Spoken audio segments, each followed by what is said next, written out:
clever part. The Conversation. It's not hot! Hello, and welcome to the Kongversation. I'm Hyle Russell. And I'm Josh Wallen. Are you mocking me, Josh? No, I don't know. I know I get up my own ass sometimes introducing this podcast, but then you come in with an even cheesier intro, and I'm just like, whoa, are we trying to... I'm Hyle Russell. Hyle, I don't know what you're talking about. This is just my natural speaking voice. Welcome to bonus stage. I think we've just both been producing, as they say, content for video games online for far too long, and we've lost all ability to converse like actual human beings. There is a certain truth to the fact that that my voice, for whatever reason, just always sounded like this. Yeah. One time in college, for like a weekend, I had a job where I had to call local and often very elderly people and try to solicit donations for the local fire department. Oh, yeah. And nobody would talk to me because I sounded too much like a telemarketer. Yeah, now they say you sound like AI, but yeah, I think that's, for me, I don't naturally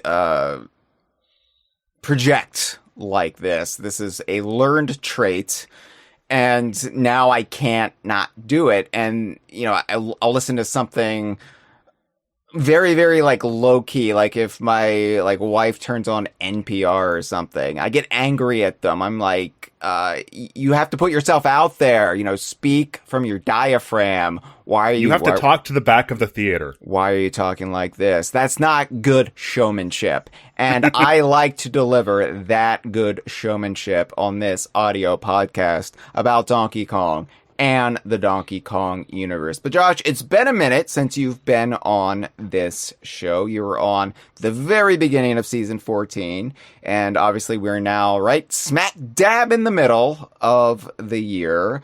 But welcome back. Thank you so much. Thank you for having me. You know, it's good to be back. It's good to be back, Hyle. It's great to have you, buddy. So that just sounds sarcastic and mean. I'm sorry. It does, yeah.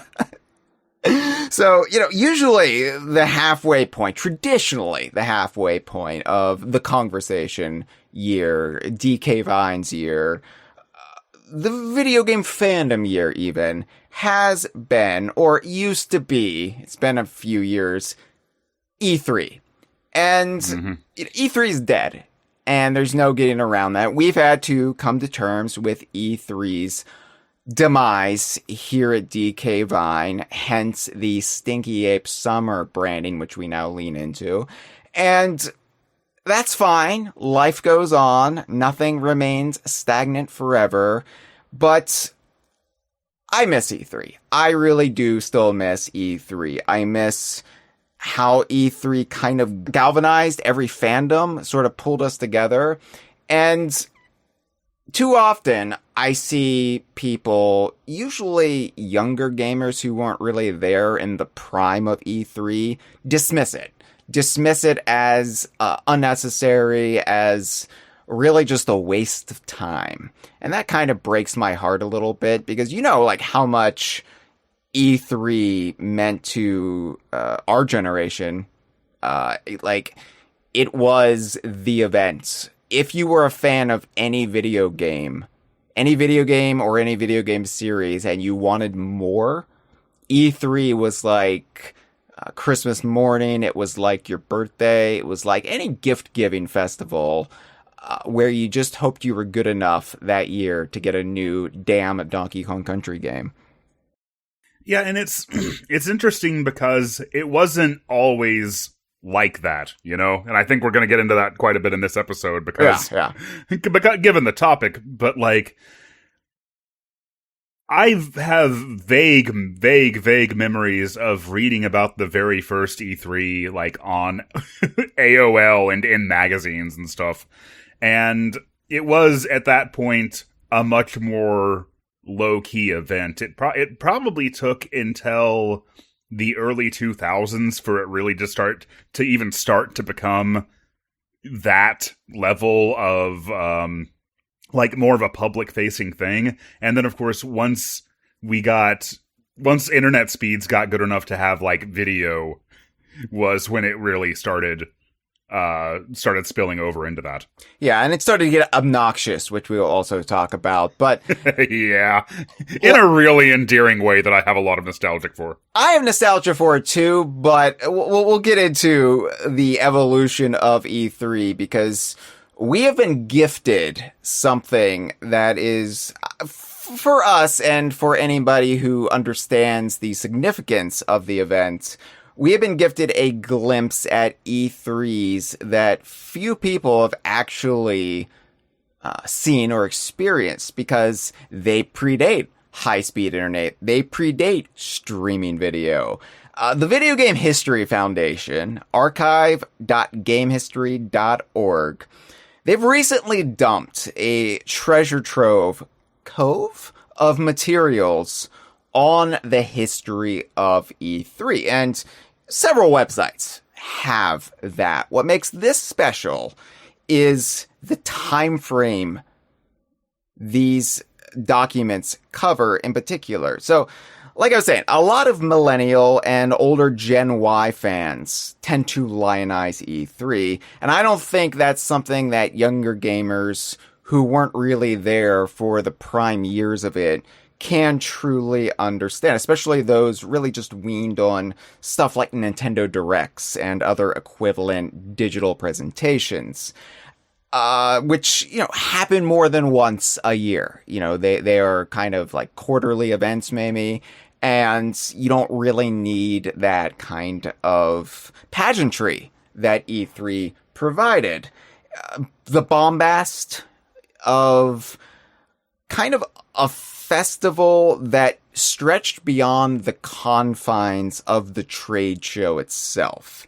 E3, for most of the years it was held, was at the Los Angeles Convention Center. Briefly in the 90s, it was at the Georgia World Congress Center, which we will be talking about as well. But even if it would have been a lot easier for you and I to get there had they kept holding it there. I agree, but there's kind of a special significance to just having to be in Los Angeles. That just kind of became... Oh, no, I know. Developers hated it. Developers hated it, but it was great being on the East Coast and having that time delay. So it was like 3 hours behind you. So it took a while for things to really get cooking. So you didn't have to get up at an ungodly hour unless you were actually there. And we should also say that you're speaking from personal experience here. You went to, what was it, 4 E3s, I believe? 5. I went to the last 5 E3s that were actually in-person E3s. We're not counting the basically non-canon E3 2021. But, right. I did attend the last 5 E3s, and I kind of saw the evolution of it in its death throes, where they briefly tried to make it more of a Comic-Con type of thing, which is really irritating because I got in as press. And this was originally purely a trade and press event. So, that being said, E3, it stretched beyond the confines of it where it was held. It truly was an international festival. Didn't matter where you were in the world, so long as you had an internet connection, you could just be part of it. And it became something that kind of consumed itself. It kind of got too big for its own good. But, God, like I said, there was kind of this just worldwide party atmosphere where you could just hang out on your forum or your chat or your eventually Discord server and just kind of geek out together or lament that nothing you wanted announced got announced. There were two sides of that coin. It made the years where it landed on the right side all the sweeter. But yeah, like Josh, sometimes you could go far beyond lamenting. Yes. Josh, I mean, as well as anyone how much DK Vine felt both sides of that dichotomy. And You also know how much DK Vine has made it kind of our mission statement to combat deeply embedded misconceptions about gaming culture from, let's say, the years 1994 to 2002, just off the top of my head. Right. And a big part of why we have long had to do that was because 2002 was really around the time internet gaming culture started to solidify, started to become more ubiquitous. And, well, that just so happened to be around the time of the Rare buyout. So a lot of ideas, a lot of notions about what the glory days of the Nintendo Rare partnership and Donkey Kong Country Mania were like, kind of set in that were not true. And we had to be over here saying, well, actually, in 1997, this is the way the landscape of Nintendo fandom looked. And they were like, what are you talking about? That's nonsense. And it sucked because I lived it, Josh. I paid attention. I soaked in every trickle of information like a sponge from magazines and early websites, and I just internalized so much of this. And then I was just being told I was wrong. And it was kind of irritating. And that's why these videos that VGHF uploaded are so important to me, because they kind of back up the shit we have been spewing. And they're more than just time capsules. They actually can make you feel like you were there at E3 during the most formative time in my fandom and the early DK Vine founders fandom. Sort of the entire ethos of the website was built upon this. And then the world just changed forever, and we were kind of built on this thing that no longer really held true, and it was really frustrating for us, and it took us a long time to kind of come to terms with that, but also embrace it as just, hey, this is who we are, deal with it. Yeah, above all else, though, shout out to the Video Game History Foundation. They are putting out wonderful videos. They're becoming a fantastic resource for all of this, and I think they're doing some just extremely wonderful and extremely important work for the preservation of video game history itself. And I really appreciate people like them doing that kind of work and being out there. It's really nice to see somebody doing this work and not incentivizing clickbait, not incentivizing hot takes with a Z. Mm-hmm. Trying to appeal to the lowest common denominator to get YouTube clicks. And it's refreshing. It's refreshing to have that kind of more academic look at video games and video game history, which you seldom see, especially in this hobby, and especially in this niche area of interest.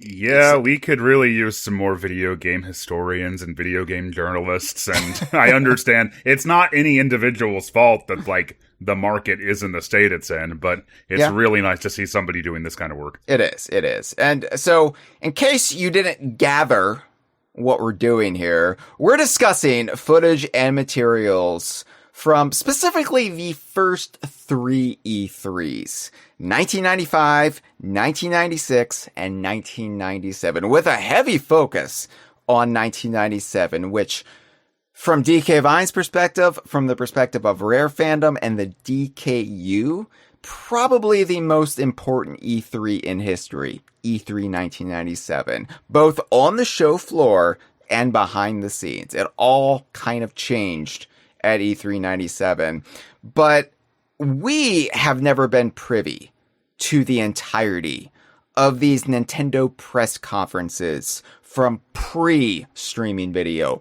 from let's make it a stage show, from, let's add some ballyhoo, let's put on a song and dance.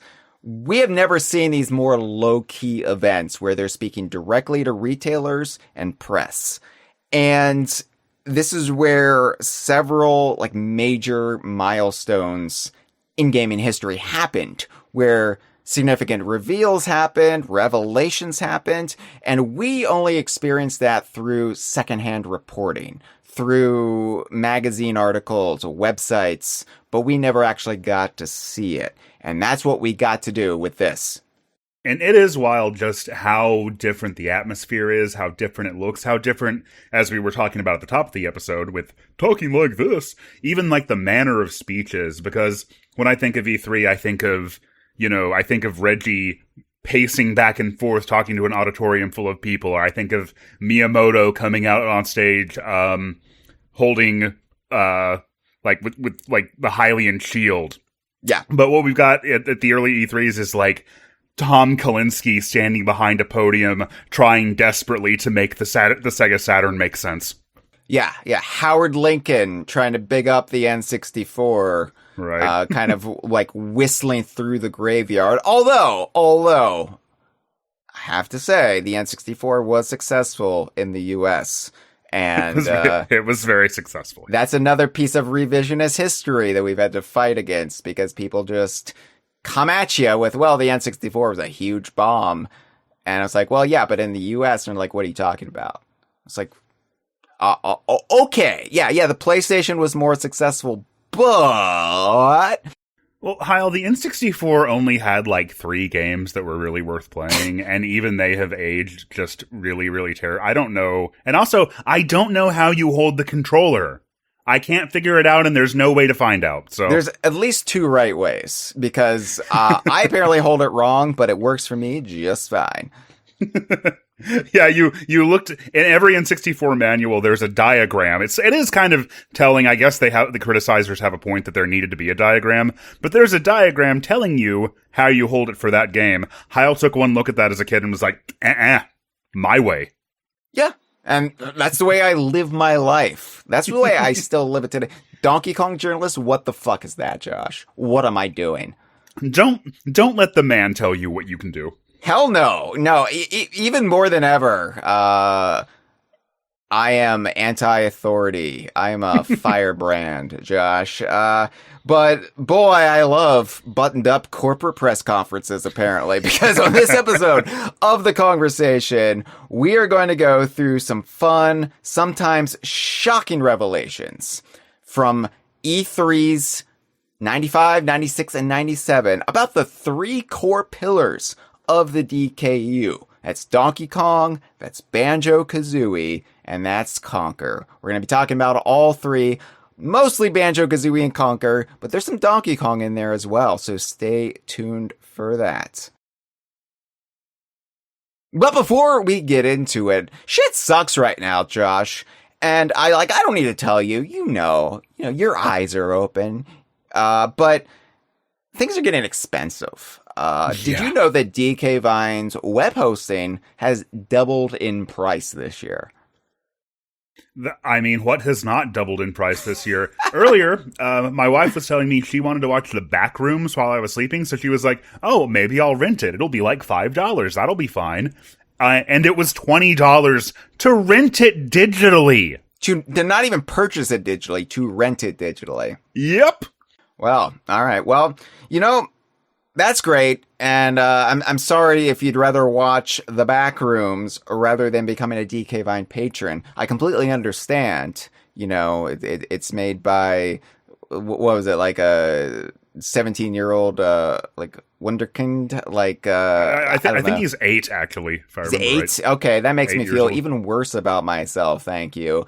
Washed out of Hollywood in my 20s, and here we got like 4-year-olds making hit movies, but that's fine, because you know what? I decided that world wasn't for me because I couldn't do what the man said. But I don't think he's won an Emmy yet. That's true. I do have an Emmy. It's right up here, next to my Donkey Kong 2.5-inch figurines from Jakks Pacific. I've got an official Donkey Kong palm tree now, Josh. Feel really good about that. Nice. Yeah. And what's the director of The Backrooms doing right now? Does he have a Donkey Kong palm tree in his office? Probably doesn't have to beg for money online like I do. So, think about becoming a DK Vine patron and keep this good thing going. Give the finger to the man. Don't let the man tell you what kind of video game content you want to see. If you want to see video game content about the Donkey Kong universe, that includes Donkey Kong, of course, but that includes Banjo-Kazooie, that includes Conker.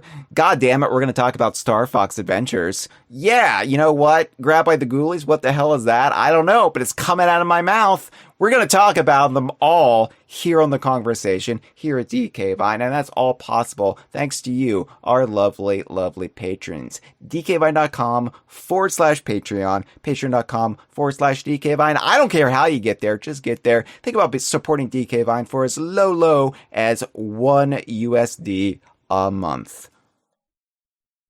Is that a good pitch? That wasn't too needy, was it? Oh, no, that sounded perfect. I was just sitting here like, man, he is... Whenever I have to promote anything, like, I feel like I'm put on the spot and I don't know how to do it. And sometimes people in my community embarrassingly have to remind me, hey, Josh, this might be a good time for you to promote your Patreon or something. And I'm like, I don't know how to do that. Well, you're more successful than I am in general, so there's not that, like, flop, sweaty neediness of like a beggar on the street coming at you, like I project. But, you know, I think that ultimately, you just have to really suck up your testicles into your body. That's what I do. It's like, you know, I was talking about how to project earlier. Well, this is how you beg. You just kind of get them right up in there, and then you can pretty much weather anything. I mean, I never really saw being a shameless self-promoter as a bad thing. Like, you gotta believe in your own shit before anyone else will. That's true. I think the problem is, you know, I've long been open about my struggles. I suffer from bipolar 2, and this week I had a really, really bad spell. I'm just coming out of that actually today, which might account for some of my energy today, because it feels good. It's like clouds partying, you know, like daybreak. And it's really hard for me to believe in myself sometimes when my brain chemistry is telling me to, you know, go choke on something. But I do believe in Donkey Kong journalism at the very least. I don't know if I'm the best person for the job, but damn it, I've got the spirit. So, Hyle, you are the art. No. You are the only person for the job. You know those stories of those really, really avant-garde kids who go into college and, like, they know they're going to change the world, and they often do change the world, and hopefully for the better. We don't seem to be doing a whole lot of that lately. It's like you were one of those kids, and you went in there and you just declared, this is my major, and this is what I'm going to do. You know, I just realized at a certain point that the only thing I'd really done in my life that has held up and refused to die was DK Vine. And I was like, well, there must be something to that then, right? Like, we inadvertently created something good back in 1999, and it's continued to evolve in a way that's not obnoxious like E3 was. So, yeah, you know what? I'm going to keep at it. But thank you for letting me shill that, Josh. Thank you, patrons. Of course, we live stream these for our $5 plus patrons. And we got a late night episode tonight. We're recording this past 11 p.m. on the East Coast of the Americas. We have Just Andre, we have Traveler of the Stars, we have S Monaco 14, we have TJ, we have Skips. Oh my god, it's a late night rave here in our secret little hideaway. Welcome to DK Vine After Dark. Yeah, that was a video we did once. It was full of sex jokes. Oh, I vaguely remember that. See, I don't even remember what exactly that one was about, but... sex jokes. It was basically just like, let's take all of the instances of dirty humor in the DKU and just put them together in a reel. You better both be... Just Andre says you better both be recording this wearing nothing below the waist. That is for your imagination to decide.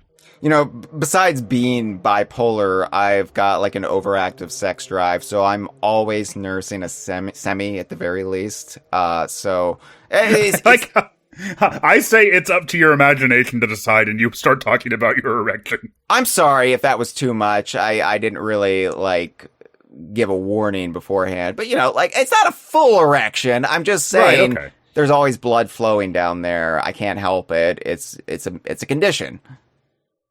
It's like friendly. It It's means not I like imposing, you. it's just being friendly. And it means I'm horny for Donkey Kong. The spirit of Donkey Kong, not literally the character, although he has a great ass, I will admit. And, I love that donk has become slang for the ass, because it really does kind of give a retroactive meaning to his name. Mm-hmm, that's true. Yeah. Traveler of the Star says, I pay to hear about Hyle's sex drive. See, you know what? I'm like 5 years away from just starting an OnlyFans, really. It's just like, here's me eating a banana. With my feet. Peeling it the right way.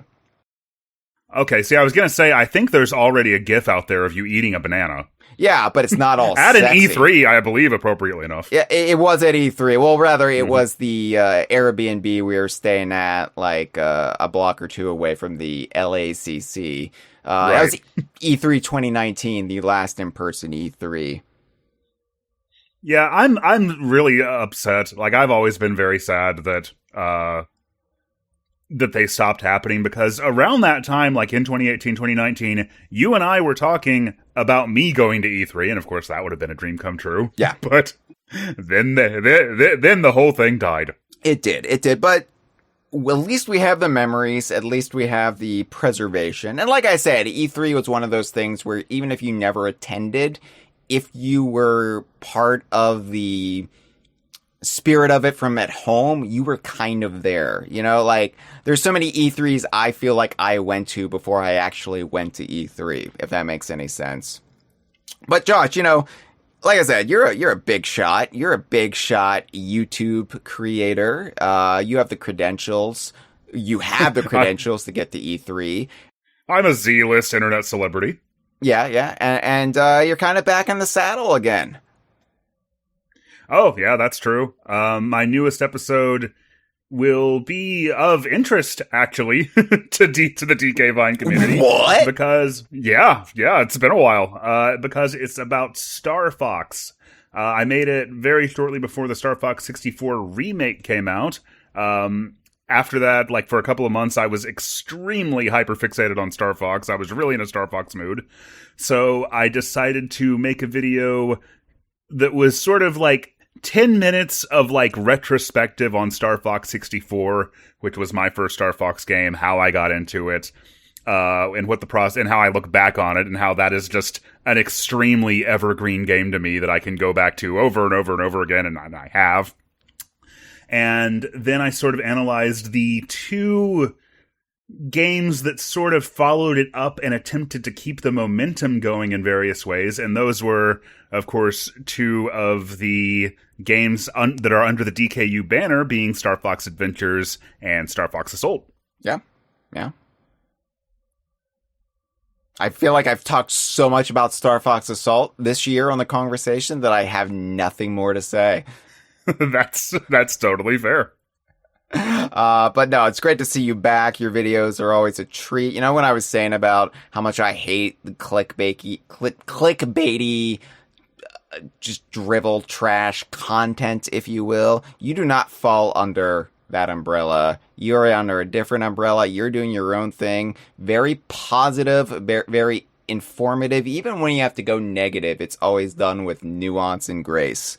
And that's what I love about your videos. That's why, I watch them. Even when I'm out there defending Star Fox Zero like a crazy person, I am being positive about it. Let's say you make me see things in a different light, that even if that's not my perspective, I respect yours. But yeah, it has been really nice just to be able to finally kind of get back in the saddle with that and get things set up again and get things going again. Unfortunately, right now, you might be able to hear a little bit more of an echo in my setup than I usually have, and that's because I built, in those new videos, I set up a brand new backdrop, I made a new set for myself, I set up my wall panels, and then a month later I found out that I was going to have to leave my my apartment for an unknown amount of time while they completely renovated the floor because it was sinking in, like it was cracking.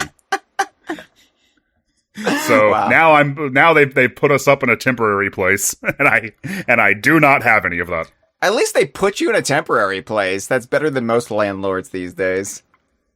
Yeah, I will say that our landlord does not fit the typical the typical and very well deserved view of what a landlord is like. Yeah. By the way, you need to tell me your set building techniques because I have been attempting to do that as well. Put myself out there. Traveler of the Stars wants to see my ass, and damn it, I need to deliver. So, well, I don't really know, like, the things, the concerns that you'll have if you're doing an OnlyFans are probably a little bit different.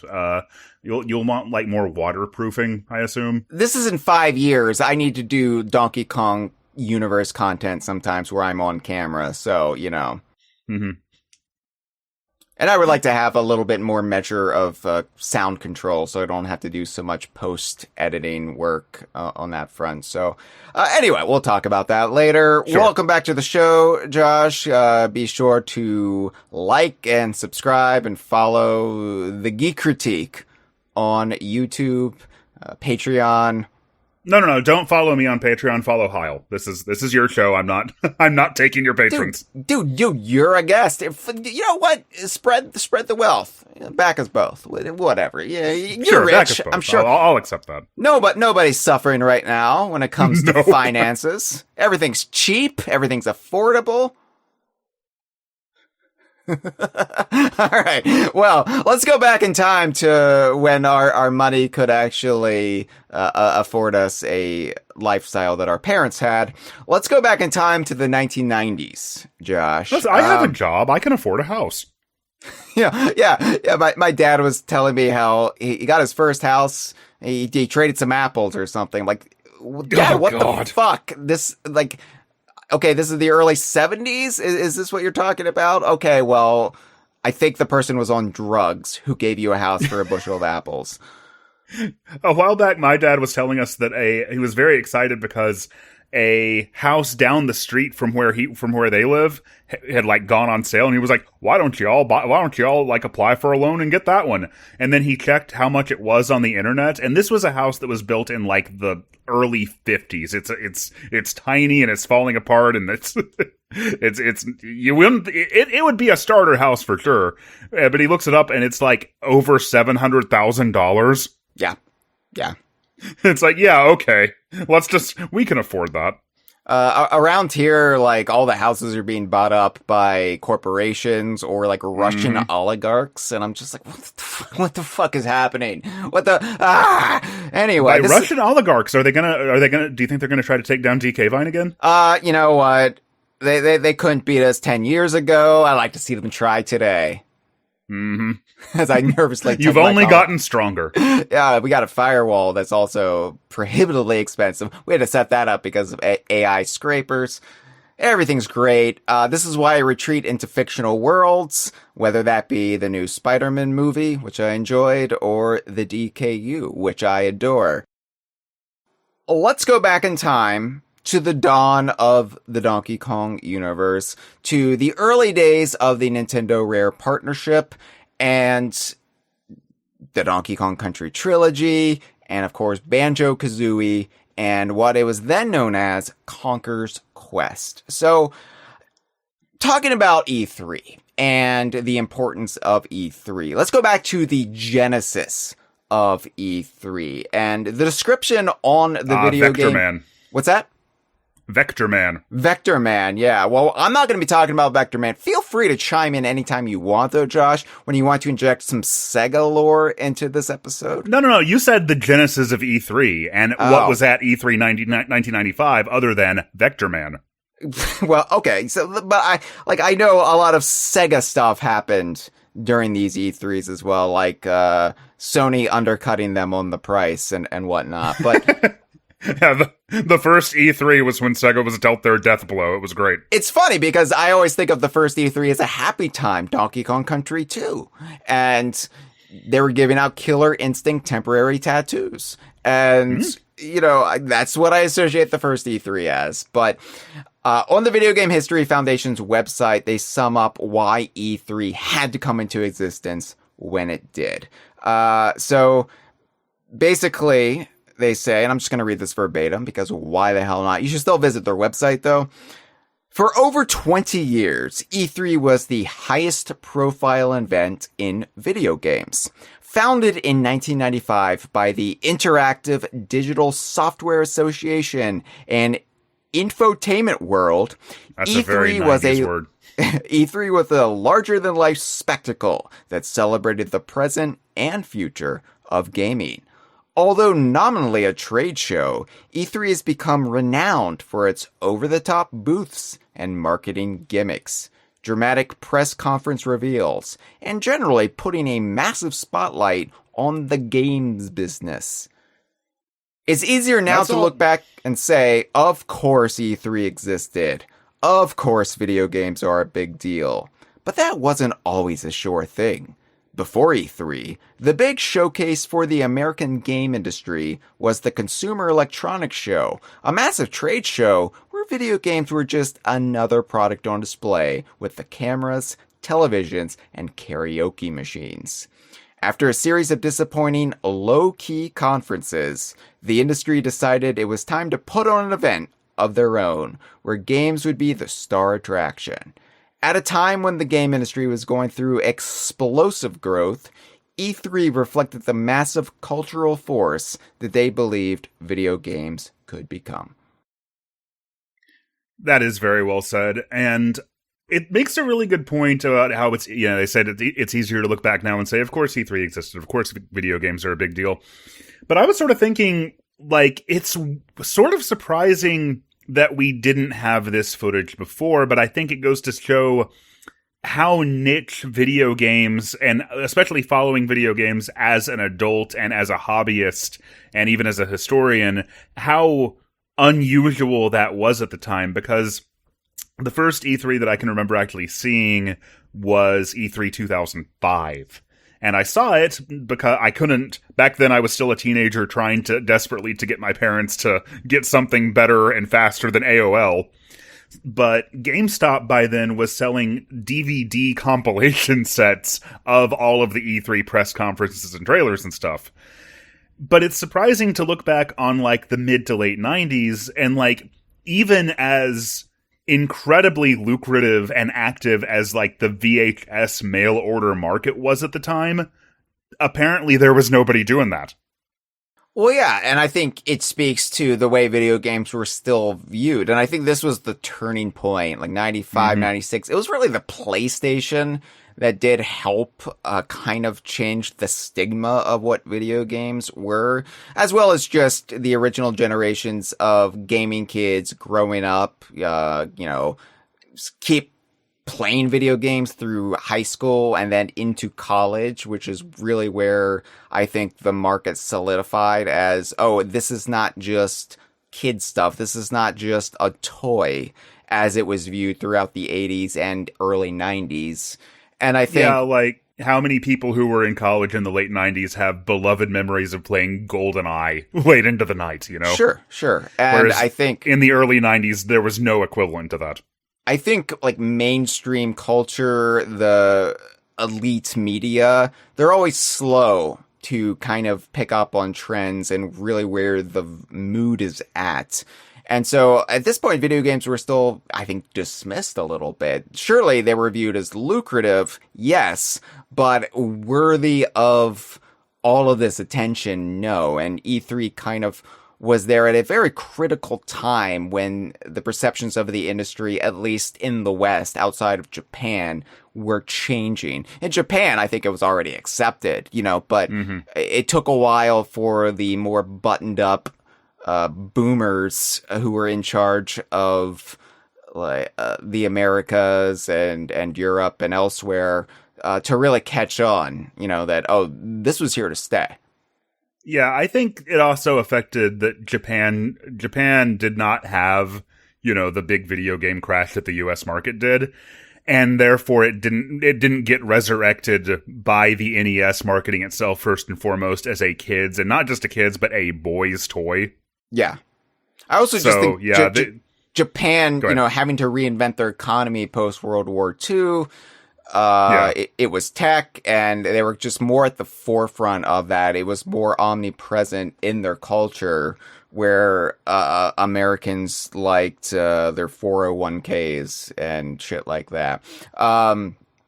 Like less room for whimsy in adult culture up until probably the mid 90s. And that's really when I think geek culture started to plant roots a little bit more. And it's like, you don't actually need to leave this shit behind when you grow up. And you start to see that with some of the younger Gen Xers. And then, of course, the millennials really just ran with that to the point where I think there's a little bit of backlash to that this day. But, you know, it's whatever, man. The interests that I had when I was 10 years old are not all that different from the ones that I have now. Yeah. I still like Donkey Kong, you know, so the video footage that they uploaded comes from one source, apparently, Anthony Parisi, who attended E3 95, 96, 97, and 98. And some of this has existed out there before. Like scraps of this have been online through both Parisi and some other sources. But we've never seen like the full breadth of this. We've never seen, especially like the press conferences, we've never just been able to just sit in the room like we were there as they happened. And especially not in this level of quality. Yeah, I mean, it's consumer grade camcorder recorded on a VHS tape in the mid-90s. It's not incredible, but I just mean like compared to what we've had before. Look, I am a child of the 90s, so this is fine to me. Like, I don't need super high def. I think you described me once on, I think it was Blue Sky, as like living in an analog world. And yeah, I mean, like, I'm perfectly fine with that. Like, I love my high-speed internet, can't do without it, especially with my work. But yeah, like, give me just a standard def tubed television, and I'm fine. Well, maybe when you're thinking about like what you're going to do for like your YouTube setup, maybe you should consider just like getting a camera that takes VHS tapes and then digitizing those. That might be a fun gimmick. That sounds like a fucking chore. I'm not going to do all that. We're mostly going to be talking about the video footage. We're mostly going to be talking about E3 97. But I did want to hit some interesting stuff I found from E3's 95 and 96. Now, there's lots of stuff, and I was only able to dive into some of it. Like, I was not able to sit there through everything, watch everything. So I'm sure there's cool stuff that I didn't actually incorporate into this episode. Once again, I recommend everybody go to archive.gamehistory.org. Check this out for yourself. It's free. You can just peruse it at your leisure. There was also some stuff from the 95 Consumer Electronics Show, the like last event in winter of 95 before E3 sort of like pulled all the video games out of there. There's a lot of Donkey Kong Country stuff from there. There's Charles Martinet doing his Mario, Wario, and Donkey Kong sort of like lip sync floating head routine, and we've seen some Hearing of that him online. do Donkey Kong is wild, dude. Yeah. Oh baby, that's his Donkey Kong, and I didn't incorporate that because it's not E3, and we've seen a lot of that already. Although maybe not to the extent we do here. It's very interesting, but we're gonna stick to E3 for this. Can you imagine the world where you turn on DK64 and the Nintendo logo appears, and instead of "okay," you hear "oh baby"? Yeah, I can see why Charles Martinet was cast as Mario and Right. never Donkey Kong after that. But yeah, all right. So E3 95. Now this was a very formative event for Donkey Kong. It was the first E3. Dealt a death blow to Sega, Nintendo's mortal enemy at the time. But Ironically, it wasn't even Nintendo that did it. yeah, no, it wasn't. Nintendo had already slayed the dragon with Donkey Kong Country, as I like to argue. But this was the but first... Sega had Knuckles Chaotix, so I mean, Okay. which game was really better, Hyle? All right. Well, this was the first E3, and it was less than a year after Donkey Kong Country. So, a big focus from Nintendo was Donkey Kong Country 2, which they're unveiling here, and the home version of Killer Instinct. And so, E3 in the early days had a daily newsletter that attendees could peruse, and Nintendo didn't actually do anything with this newsletter, but they did occasionally put just advertisements in there. So like Sega would like sponsor pages in the newsletter and say like, this page sponsored by Sega, come to Sega, we're in this hall at the LACC. And for the halcyon early days of the Saturn, when Sega of America still had a marketing budget. Nintendo being very secretive, they didn't really provide any information about what they were going to show at E3, but they did plant a full-color ad in the first string of E3 daily newsletters at E3 95. And again, this is before the kind of Comic-Conization of E3. This is for retailers, and it was for the press. And so this full-color advertisement put in by Nintendo, I've never seen this before, this kind of blew my mind. It was titled, "We Have Some Killer Second Half Plans," referring to the second half of 1995. And this is one of the most 90s ass ads or adverts I've ever seen, just in the font, in the style, and the kind of attitude. And this is still for, again, retailers and press. This is for the industry. This isn't for impressionable teenagers. Yeah, it's amazing that even being for them, it's still such a match and so on brand with the whole like play it loud aesthetic. Yeah, and this is what we've talked about before, Josh. The aesthetic of the 90s is never actually recreated correctly. It's always early 90s or it's always Y2K. It's never prime time 90s, which was grunge, X Games, chugging Mountain Dew in your butthole. And so this has Saberwolf from Killer Instinct, the render from him. It has a render of Donkey and Diddy holding up this little banner that says Nintendo, fast forward, which is a weird kind of slogan that they never actually use. Because why would you fast forward a video game? That's what you do with a VHS tape. Well, they were probably hoping that everyone would just sort of fast forward, ignore the PlayStation and Saturn while we scramble to get the N64 ready, because it's gonna be another long time before then. Actually, that's probably exactly what it meant. They meant the Nintendo Ultra 64, which they did show off at E3 95. It was a talking point, but it was like, it won't be here till next year. But it's okay because we have fucking Rare on the Super Nintendo. Listen, you need to save yourself for Mario. Yeah. Let me read this. This is Nintendo of America given the pitch to... Okay, now I have an idea here because there's various words in here that are highlighted in red. Yeah. And I guess they stole that from Illuminati. But can I read the highlighted parts while you read the rest of it? So you're going to get the exciting words, and I'm going to get the boring tech. That's fine. I'm going to get the brand, really. I don't mind being the journeyman. I don't mind being the setup to the payoff. All right. Our goal? Build upon the proven success of games that have already made a killing. And that's why our second half lineup is loaded with games like Donkey Kong Country 2! The chest-pounding sequel to Donkey Kong Country, plus the #1 arcade hit, Killer Instinct.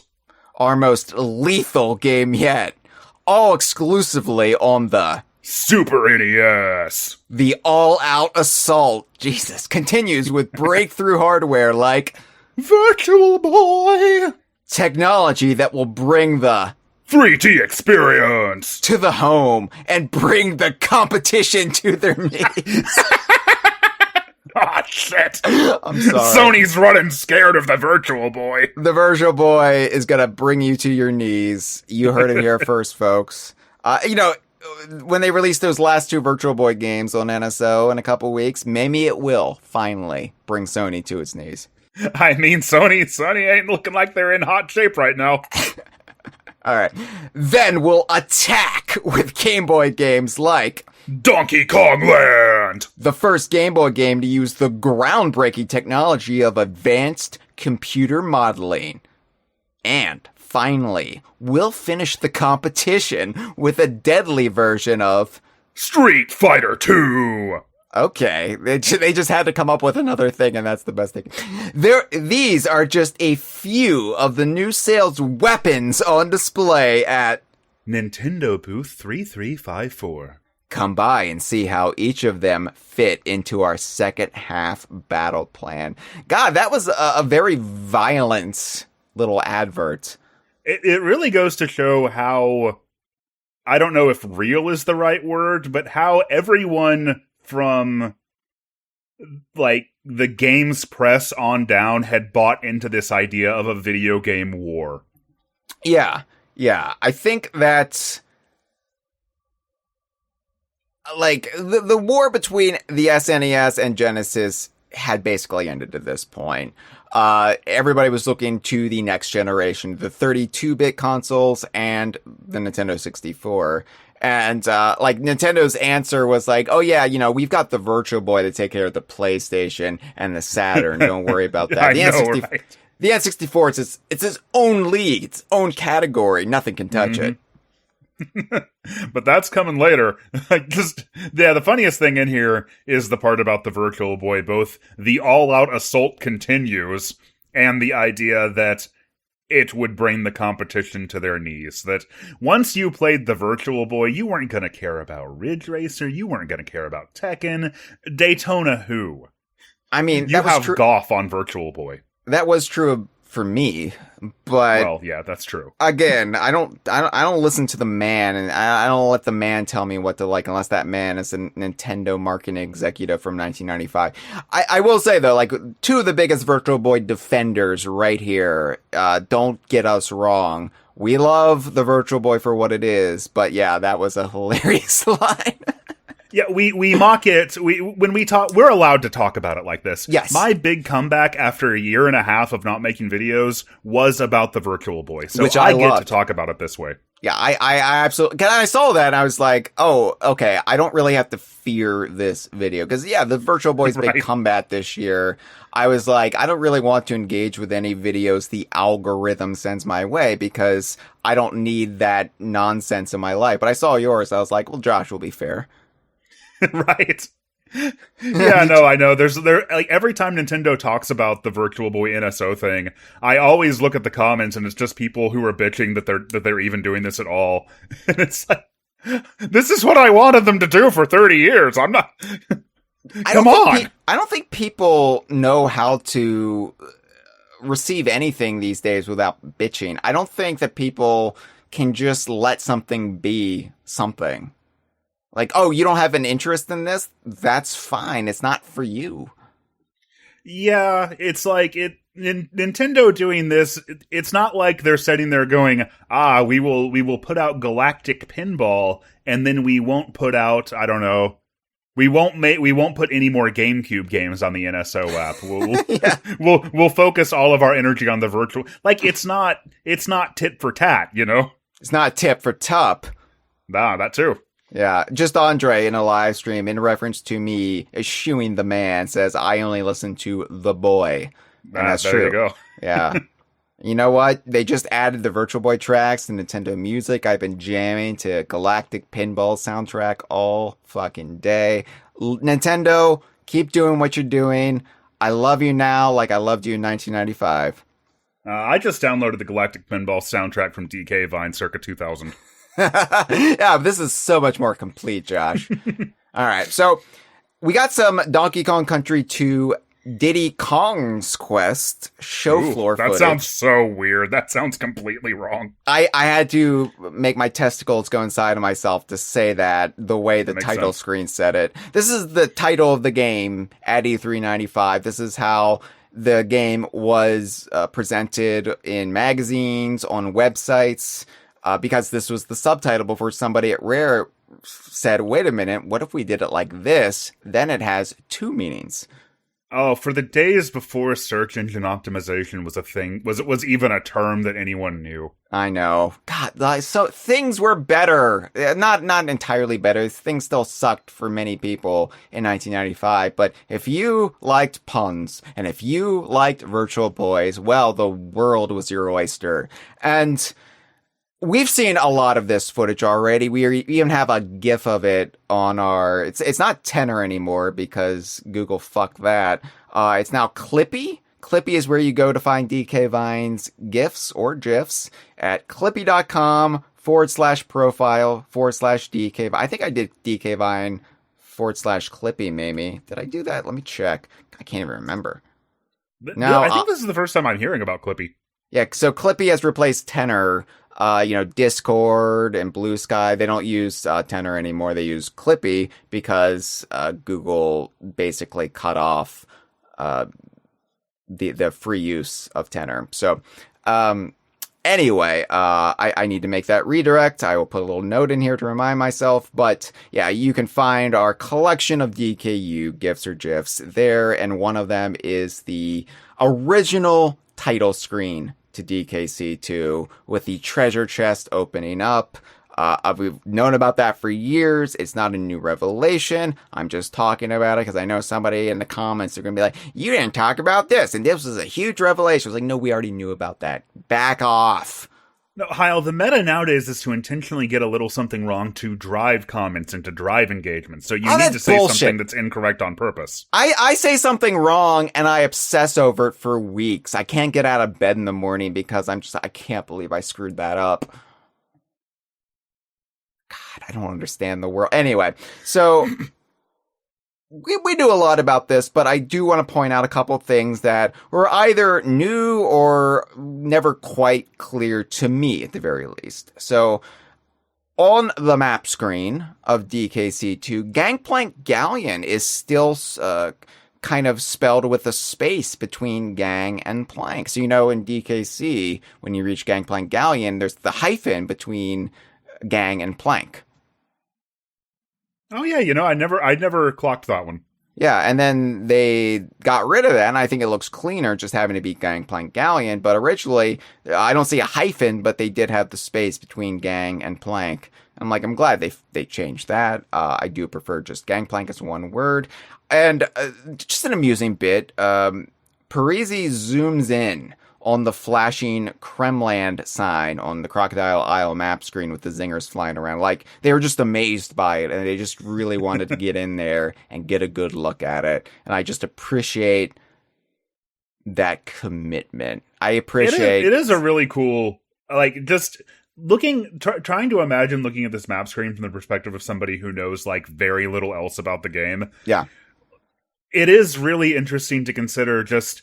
the DKC map screen was it was DK Island. It was Donkey Kong's head. It was very clean and consistent, and it made mostly logical sense in a video gamey way. So to have this like ridiculous magical island that has all of these different, that's much darker for one thing, but just has all of these non-congruent elements thrown together. And it's all justified by, the Kremlings being what they are. Yeah. But I think that would be, that's like a really fascinating way to look at it, because to me, this is like, it doesn't even naturally occur to me to think about this as anything unusual. And yeah, this is the first time people are seeing this. So it is really cool to kind of almost vicariously live through somebody's first reaction to a game we all know so well and have known for over 3 decades now. One thing I was surprised about, tag animations weren't there yet. They just kind of switch places when they tag Diddy to Dixie. And I was like, oh wow, yeah, they hadn't finished that. Like, in comparison, a year later, looks like DKC 3 is a lot more complete than DKC 2 was. Just from everything we saw, like they did change things obviously, and certain things that we know, like the Brothers Bear, weren't all individually modeled yet, but a lot of the show floor build at the very least matches up pretty well with the final product. The only other thing I have note-wise for the DKC2 stuff is the person playing this, because I assume it wasn't Parisi. I assume Parisi was just videotaping somebody playing the game. They did not jump on a single enemy. It's like they didn't know how to play the game, so they were just trying to avoid the Neeks and the Clomps in Pirate Panic, and they never attacked once, they never defeated an enemy, and they immediately died, and then that's it for the DKC2 footage. How do you go to E3 in 1995 and not know how a platformer works? You might be a retailer who doesn't actually play video games. You might, I don't know. Like, again, it's 95, so different circumstances. True. Yeah. That sort of thing always drove me crazy, especially when it came to like Sonic games. Any footage of anyone playing, like when Sonic Mania was coming out and you'd see like camera footage of it from trade shows, like they're just such different kinds of games, and it would always drive everybody crazy. Like, how do you guys not know how to play Sonic better than this? Like, it would make the game look bad. TJ says, I was busy being born back in 95. Well, you have an excuse for not knowing how a platformer works. Yeah. Nobody's saying that newborn TJ could play this game. Although I like to imagine now you were born at E3 95. Like you were actually on display. You were announced there. And just Andre points out that our friend Courtney only recently informed them that a gangplank is just the ramp that you use to get on and off a ship. I'm glad they named the ship what they did, but now I'm deathly curious why Greg Mayles, as someone who understood the terminology, chose that name and not Gator Galleon or something.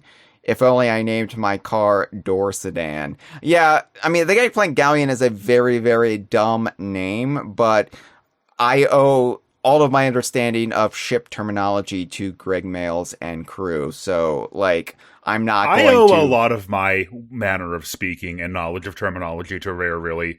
I think I might have told this anecdote before, but sometimes when I'm writing a script, I'll include a word, and my beta reader will come in and be like, Josh, you are not nearly British enough to use this word. And it's always something I learned from Rare. Yeah, unfortunately, I have so many Britishisms in my vernacular, and I don't care at this point. Like, who's the man? Who's the man to tell me I can't talk like that? Language is fluid. Now, even if we did spend, in my case, well over a decade pronouncing it as Crimquay. Yeah, well, okay, but I'm sorry, but there's so many dumb ways to pronounce key. Like there's so many dumb ways to spell key, which leads to the dumb ways to pronounce key. Just pick one. Pick one. Quay still sounds right to me, honestly. I don't know. Yeah, no Quay. It's key. Just like K with a C is apparently key, and then key with a K is key, of course. God, it's so dumb. Sea of Thieves taught me new ways to spell key as well. So anyway, E3 1996, 1 year later. Now, of course, this was the big Nintendo 64 E3. And I don't have much to say about that because who cares? Donkey Kong Country 3. That's what's important. Well, it's important from the DKU perspective, right? Because even Donkey Kong wasn't in Mario Kart at this point. So who cares? Oh, so yeah, they sell like Kamek.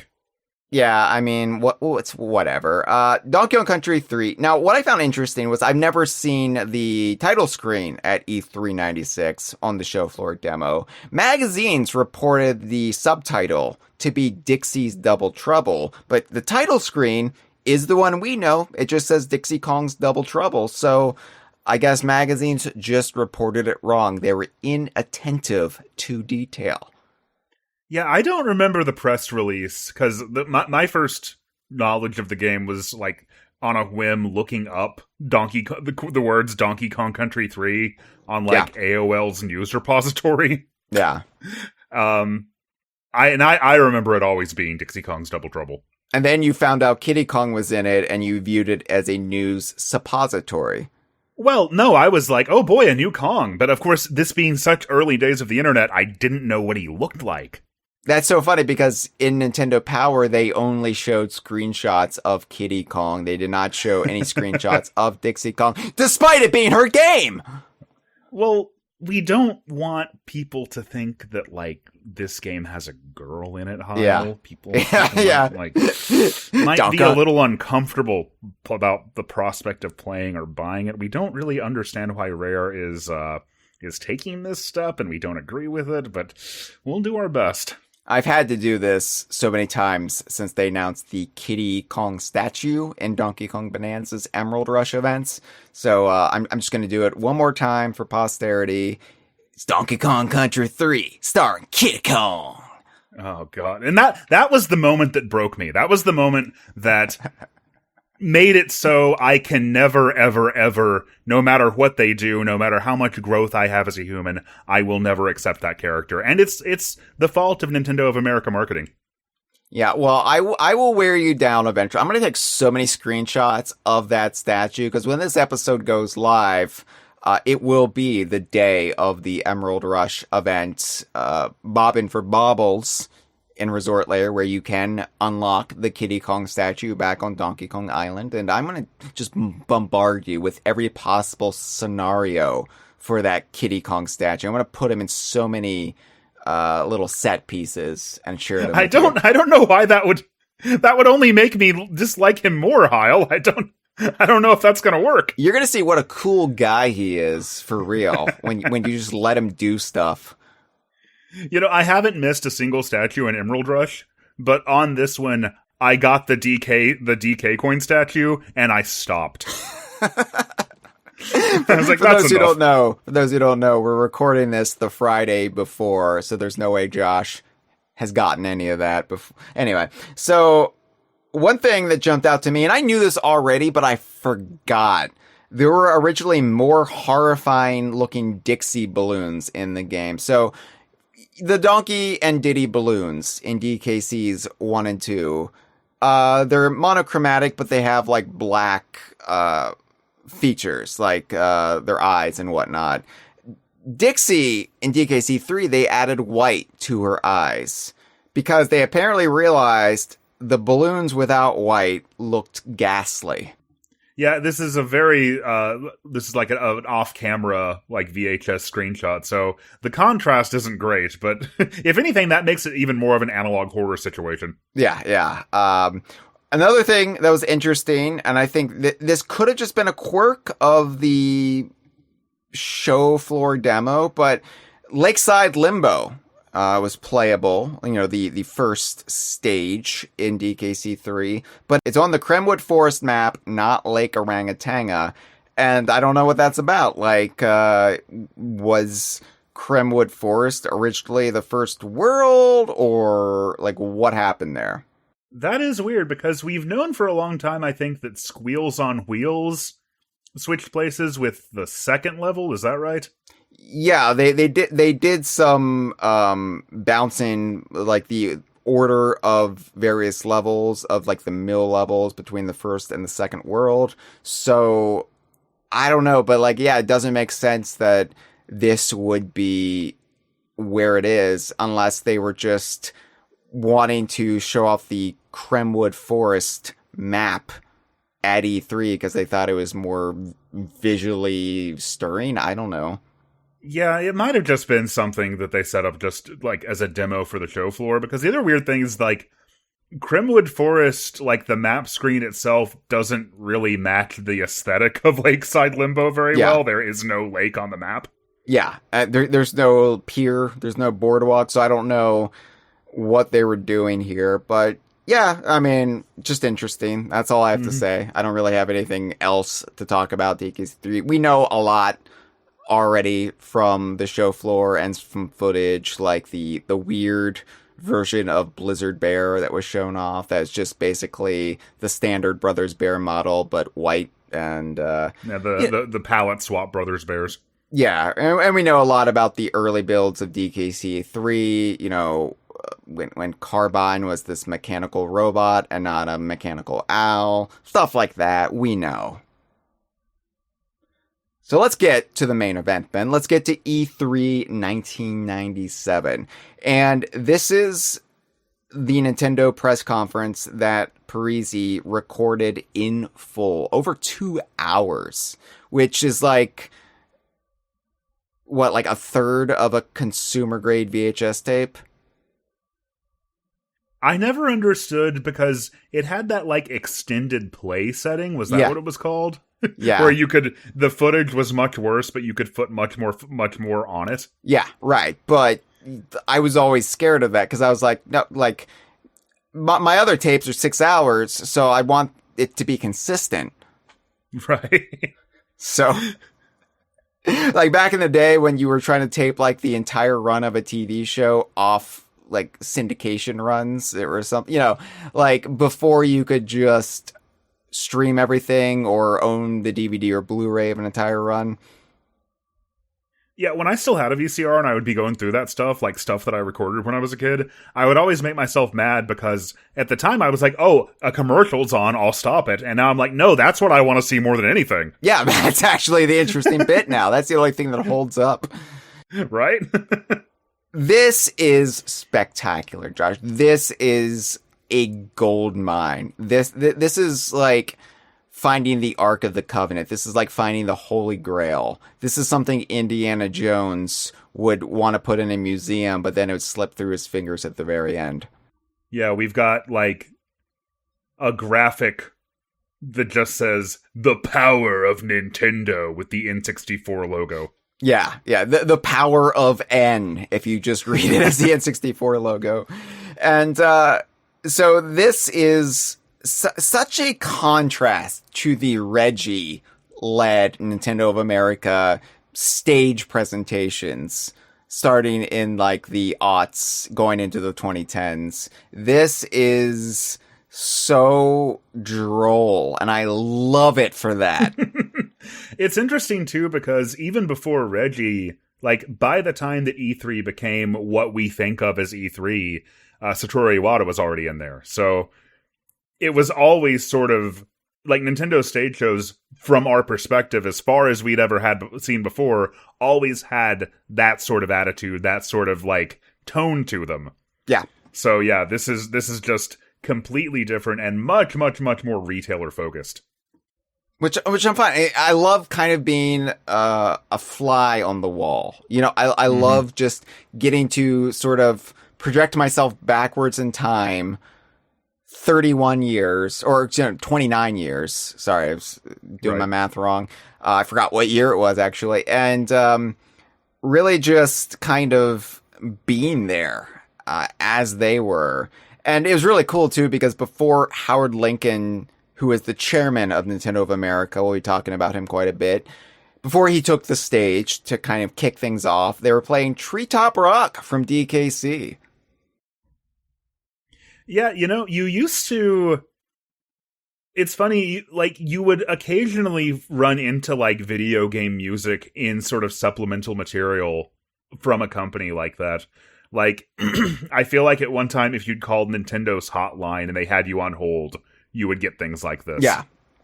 It was cool. Like, they didn't just play DKC music, but it was really cool even at this early stage, not 3 years after DKC, they recognized that the music of those games was something special and something to kind of promote and celebrate and get people hyped. And, you know, it makes complete sense that when they launched Nintendo Music just recently, they made sure to lead with Donkey Kong Country. Yeah, true. And like I was just talking about this with others a few days ago, like how the renowned soundtrack of the Donkey Kong Country games really did make music an essential part of the Donkey Kong series from an in-universe perspective going forward, you know, from the Donkey Konga games, the DK Bongos, to Donkey Kong Bonanza, the Bonanza transformations, Pauline, you know, like, I think it all just goes back to just how special and different those soundtracks were. And my mind always goes to, and this is just such a 90s phrase to even, this only makes sense if it's 1994, honestly. But I always remember the magazines before I knew anything else about Donkey Kong. The magazines would always say, the music is so good you'll swear there's a CD inside of your Super Nintendo cartridge. Oh, that's so 90s it hurts. Mm-hmm. Yeah. Me Muppet has joined us. Hello, Me Muppet says, woo, E397. My N64 is not even a year old. Yeah, same. I would have just gotten it for Christmas the previous year. So, all right. So, Lincoln takes the stage. Howard Lincoln, not Abraham. Lincoln preferred to sit in the theater, not become the focus. It didn't work out so well for him, though. You know, sometimes you just have to let the spotlight hit you, or else a bullet will. Lincoln just basically prattled on him. I felt kind of secondhand embarrassment for him 29 years later, because he was making this pitch that the Nintendo 64 was shit hot. And again, it was doing very well in the US, especially at this point in time. Like, Howard Lincoln did not have anything to really apologize for. It was really everybody else in Nintendo's various international markets who had to sweat a little bit. But in Nintendo of America, in the Americas, it was doing fine. But he first started talking about how well the video game industry was doing, and sort of using that as like justification for like, oh yeah, Nintendo is part of this. And he was just basically like using the amalgamated sales of Nintendo, Sega, and Sony to like make this point. I'm like, okay, but you're kind of up in the competition here as well. Like, what is this? This is so weird. But it was, again, a pitch to retailers, like, invest in video games. So I, from that perspective, respect it. But again, it's so unusual. It's so unusual to see somebody from Nintendo take the stage and talk about Sony and Sega in a positive manner, even if it was ultimately to say, oh, we're better than them. You would have never seen this once everybody started watching these from home. That's true, yeah, because, like, in 2016, say, if Reggie had gone up there and started, like, oh, the PlayStation 4, what a juggernaut, what a good... like, that would have just gotten them so much mockery. Wowie zowie, they're just kicking our ass, and that's a good thing, let me tell you. We welcome the competition.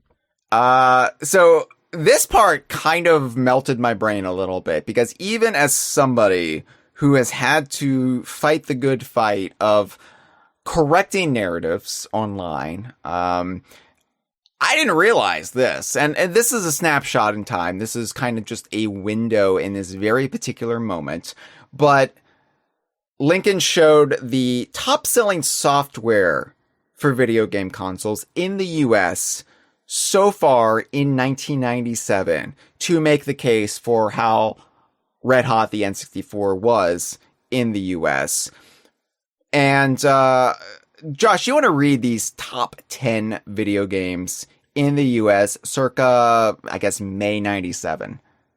So what this is, I believe, is... to this point, what was this, like, June of 97? So at the midpoint of the year... I think May these are the at this top point. 10... May, that's right. Little earlier back then. But this is May 97, 5 months into the year. These are the top-selling video game titles so far to that point in 1997. Number 1, Mario Kart 64. Number 2, Super Mario 64. Yippee! Number 3, Star Wars, Shadows of the Empire. Hell yeah! Number 4, Turok Dinosaur Hunter. So much fun. Number 5, right. Number 5, Cruisin' USA. Number 6, NBA Hang Time. That's the first one on the list that I have never played. It was the 90s, and the NBA was like the hottest thing in sports. That's true, yeah. That's the only game on this entire list that I've never played.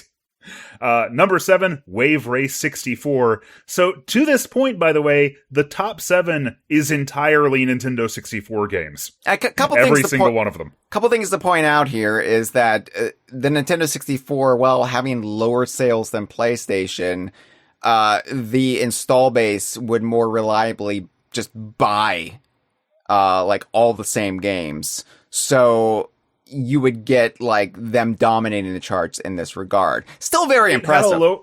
It had a lower install base, and also to this point, having only been out for about 9 months at this point, it had much fewer games. So this is also kind of a list of almost every N64 game that had been released to that point. A little bit. Anyway, little bit. Yeah. So to this point, the N64 is dominating, but let's see what happens at number 8. Number 8, Donkey Kong Country 3. Starring Kid Kong! Well, that's probably why. I mean... Number 9, though, Tomb Raider for the PlayStation. Yeah, PlayStation gets on the board at number 9. I always thought that Lara Croft's, polygonal I was a kid at the time. I had not started... I had not started being interested in women yet. Yes. So... I always thought that Lara Croft was very uncanny, and it made me a little uncomfortable, and... I feel vindicated in that now, just how hard video game magazines of the time would, like, push renders of her and use them to sell magazines. Oh, yeah, look, I'm a horn dog, but I find that shit distasteful. I'm like, have some standards, damn it. But these results just show you that, if nothing else, Kiddy Kong's uncanny renders were even more effective at selling video games. I mean, look... You could have this weird polygonal woman who is being marketed as eye candy, or you could have 13 bears. and there's something for everybody in there. Do you like horticulture? There's a bear for you. Do you like ABBA jokes, kids? Well, hey, there's 2 of them. I like speed running, and there's even a bear for me. That's right. What's number 10 on the list, though, Josh? Number 10 is Donkey Kong Country 2 for the Super Nintendo. In May 1997, Donkey Kong Country 2 is still number 10. And look. Yeah, this is almost 2 years after it came out. Yeah, I don't want to harp too much on the point that Donkey Kong Country was shit hot in the mid 1990s, but Donkey Kong Country was shit hot in the 1990s. And when I talk about Donkey Kong Country mania, look to this. Like this is evidence that I think still, even though Mario was the top 2 spots because they were the 2 biggest games you had to own on the N64 up until that point, I think Donkey Kong Country was still kind of Nintendo of America's hottest brand at this point. I think that, especially before Pokemon and before The Legend of Zelda came to the N64, I think Donkey Kong Country was still kind of king, even not being on the N64. Yeah, when Pokemon came out, that completely changed so much about how Nintendo positioned itself and marketed itself and the kinds of games that it focused on. But yeah, to this point, even in 97, Donkey Kong was still very much a focus, especially for Nintendo of America. It also kind of surprises me, and it impresses me that the N64 is as hot as it is, according to this chart, considering that it was a brand new console, and considering that the PlayStation and the Saturn were still very early in their... Well, actually, the Saturn was just about dead already. But other than that, they were all still very expensive and very, out of reach for a lot of families, I would imagine. Whereas the Super Nintendo and the Genesis were very budget options at this point. By 97, I think they could both be had for well under $100 or maybe $100 with a pack-in game. I remember a lot of kids at school getting the smaller second revision of the Super Nintendo around this time. Yeah. So, given that, it really does impress me that there's not more SNES and Genesis games on the chart, that the N64 is dominating to the extent that it is. But if you're going to have 2 Super Nintendo games on that list, I'm glad that they were Donkey Kong Country.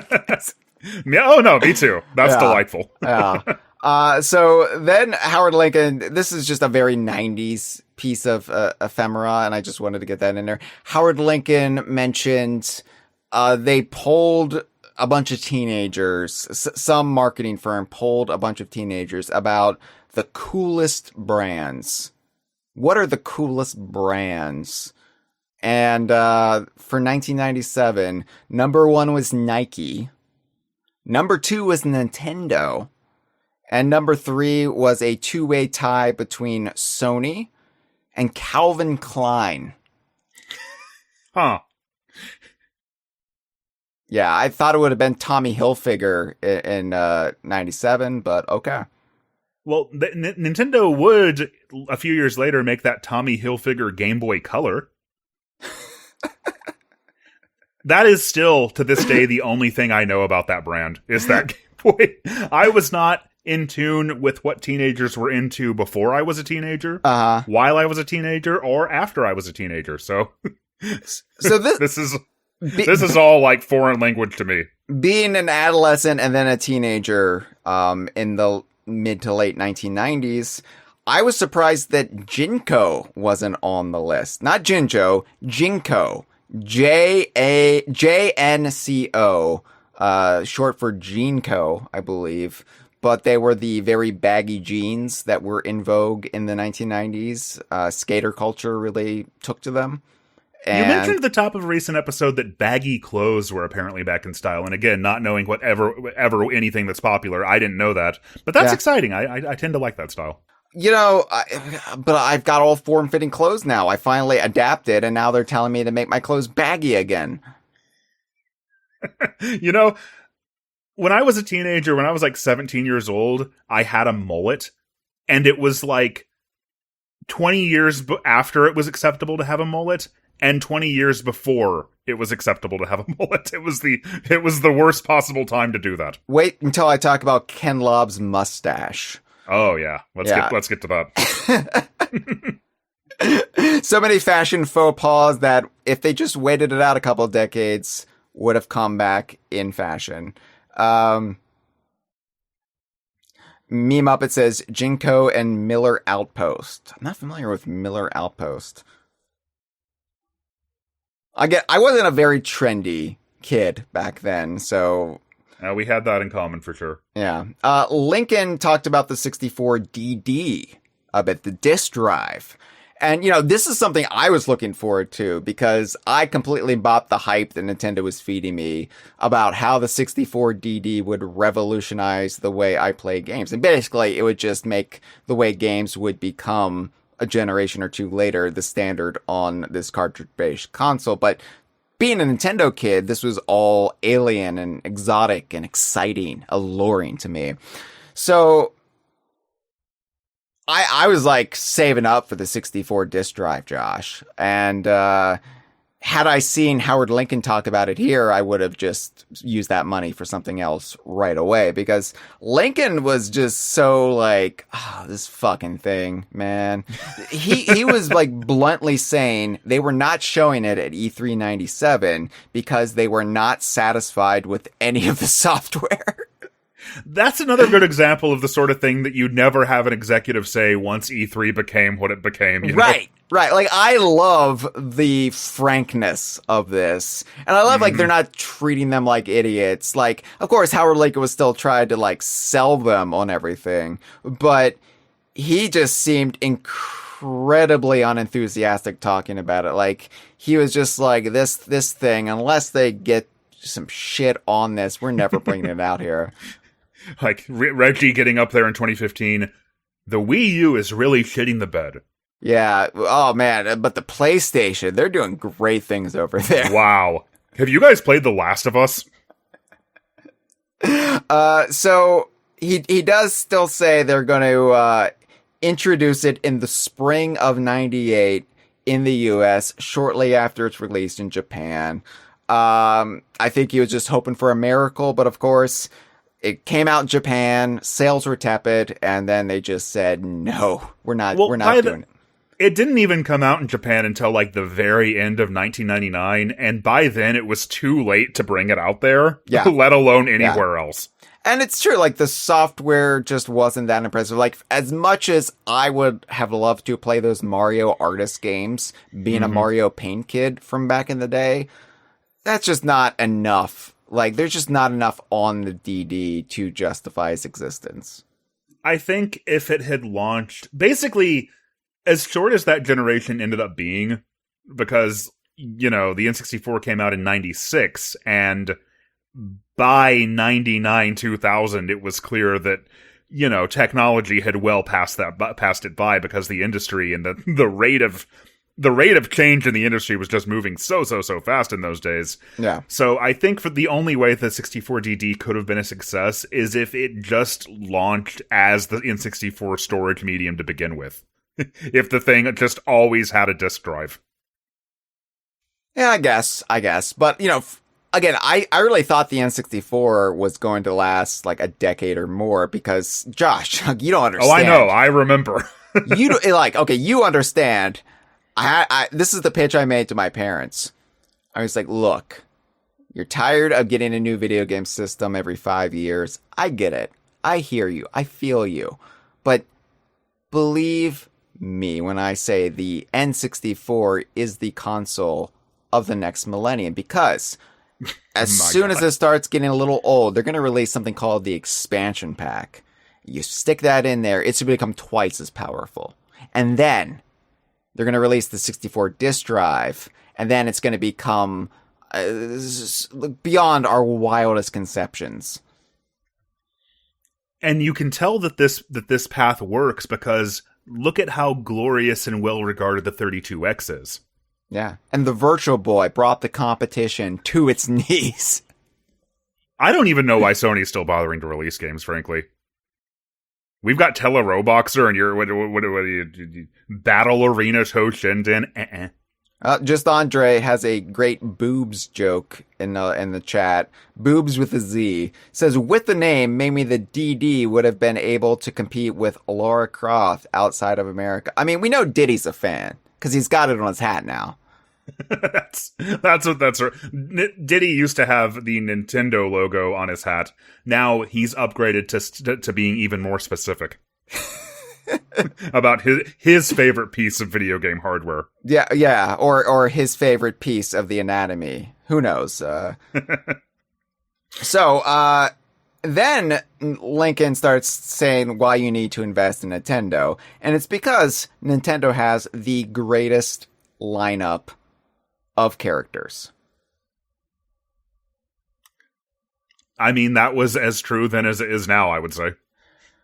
And I just love this snapshot of various character renders, artwork, and in-game models in one case. It's so incongruent, it's wonderful. But it's actually very true to mid-1997. So this is like most of the Smash 64 roster, sans Pikachu and Samus. So you've got Donkey Kong, of course, and you've got Donkey Kong in one of his earliest renders from Donkey Kong Country, back when he was still modeled with 4 fingers. And he looks like he's doing the shuffle. What's the term you came up with? Dithered plastic that lives free in my head? The dithered plastic ACM rendered look. Yeah, my brain is a great landlord because it lives rent free. You've got 2D artwork of Link from, I believe, Link to the Past? It's either that or Link's Awakening, but I think Link to the Past. Yeah, which of course makes sense because Ocarina was not out yet. I don't think Zelda 64, as it was known then, had any like promotional renders or anything. Yeah, and I don't think it really had any presence at this show. Did it? Which goes to show just how long of a wait it was going to be. Yeah. Fox McCloud, his in-game model from Star Fox 64. He's just standing very rigid like a little nutcracker man. He's almost, he would be like in a T pose if his arms are up. But yeah, he's just straight on facing the camera. Yeah, yeah. Holding his blaster. You've got Yoshi from Super Mario RPG. A render. Yeah, but which is weird. Super Mario RPG. I mean, I get it, but it's just okay. You have Kirby from some Kirby game. There's so many of them. I can't keep up. Is that Star Stacker? I think that might be Star Stacker, which is weird because I don't think that game ever came out here. And then you've got Mario's head from Super Mario RPG. Yep. Which, again, weird choice, considering Super Mario 64 would have been the obvious game to pull from. There were renders of him. Around this time, like 90, 96, 97, a lot of Mario renders were kind of doing that Sonic-y smirk thing, where you're making angry eyebrows, but you're smiling about it. Yeah, maybe they just wanted a Mario with a little attitude for the American market. Yeah, it makes sense. So this is where I said I always have a semi. Well, this is where it just went to full on erection for me. Because you get to look at Donkey Kong. Well, yeah, no.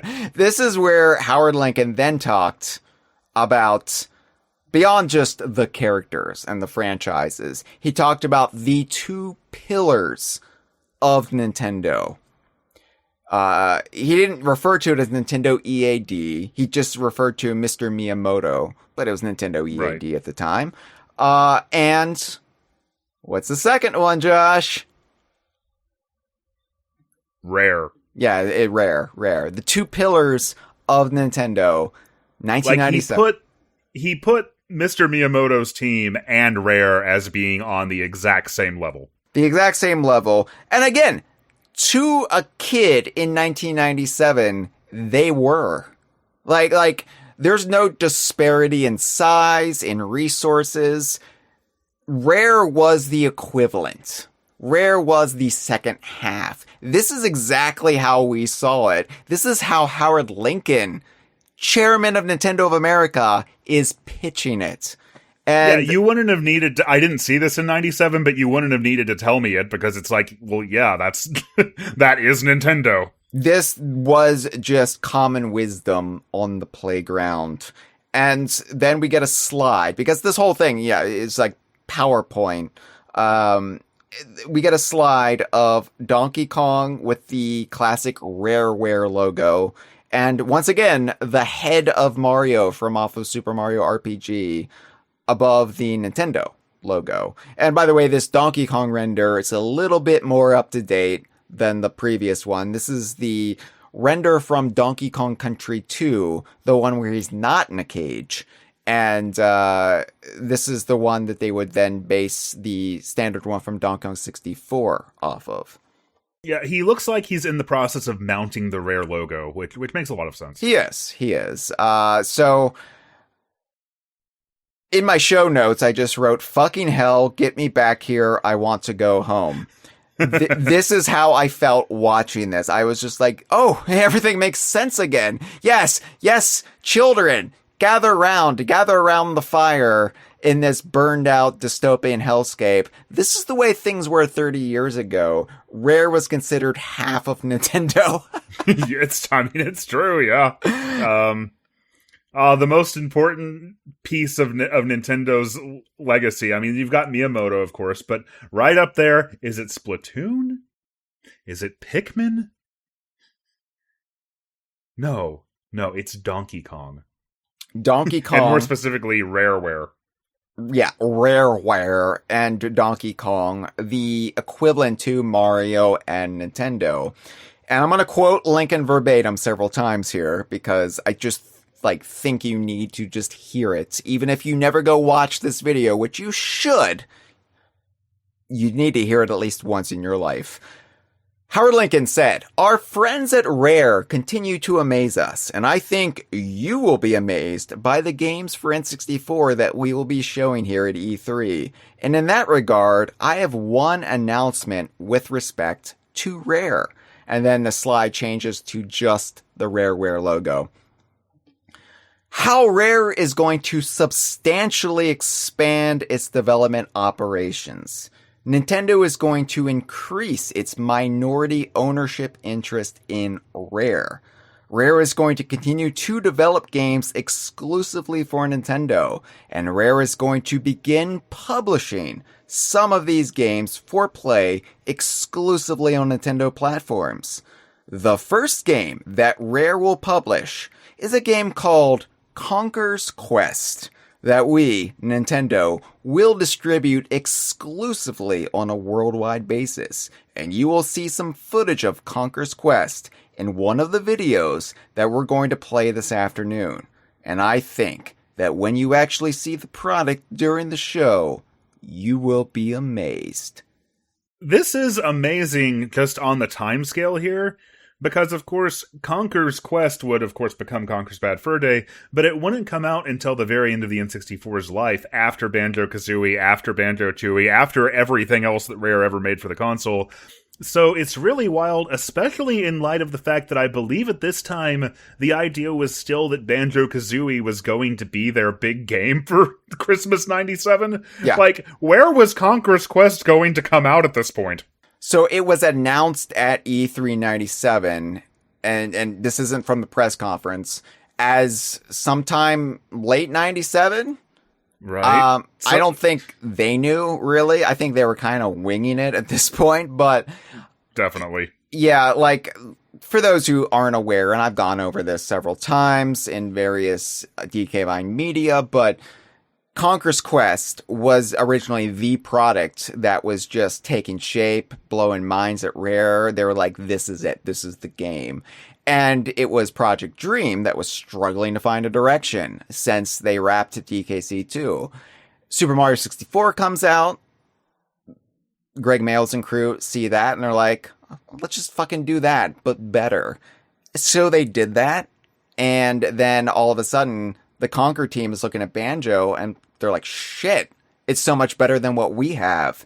And then that kind of became this long identity crisis for Conker. But at this early stage, I think the Stampers in particular were really optimistic about Conker, even if Banjo-Kazooie was being lined up as the big November 97 release game, which of course it wasn't even. Right. That was Diddy Kong Racing, which again, there's so much going on at E3 97. It's just like a psychodrama between the three franchises, Rare, Nintendo.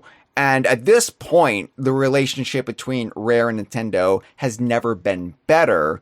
It's never going to reach this height that it was. This is where Nintendo increased their minority ownership. Was it 49%, I think? Yeah, that's the highest it got. And yeah, I believe that's like what it reached right here. I mean, that's the highest a minority ownership can technically get, I that's suppose. True, yeah.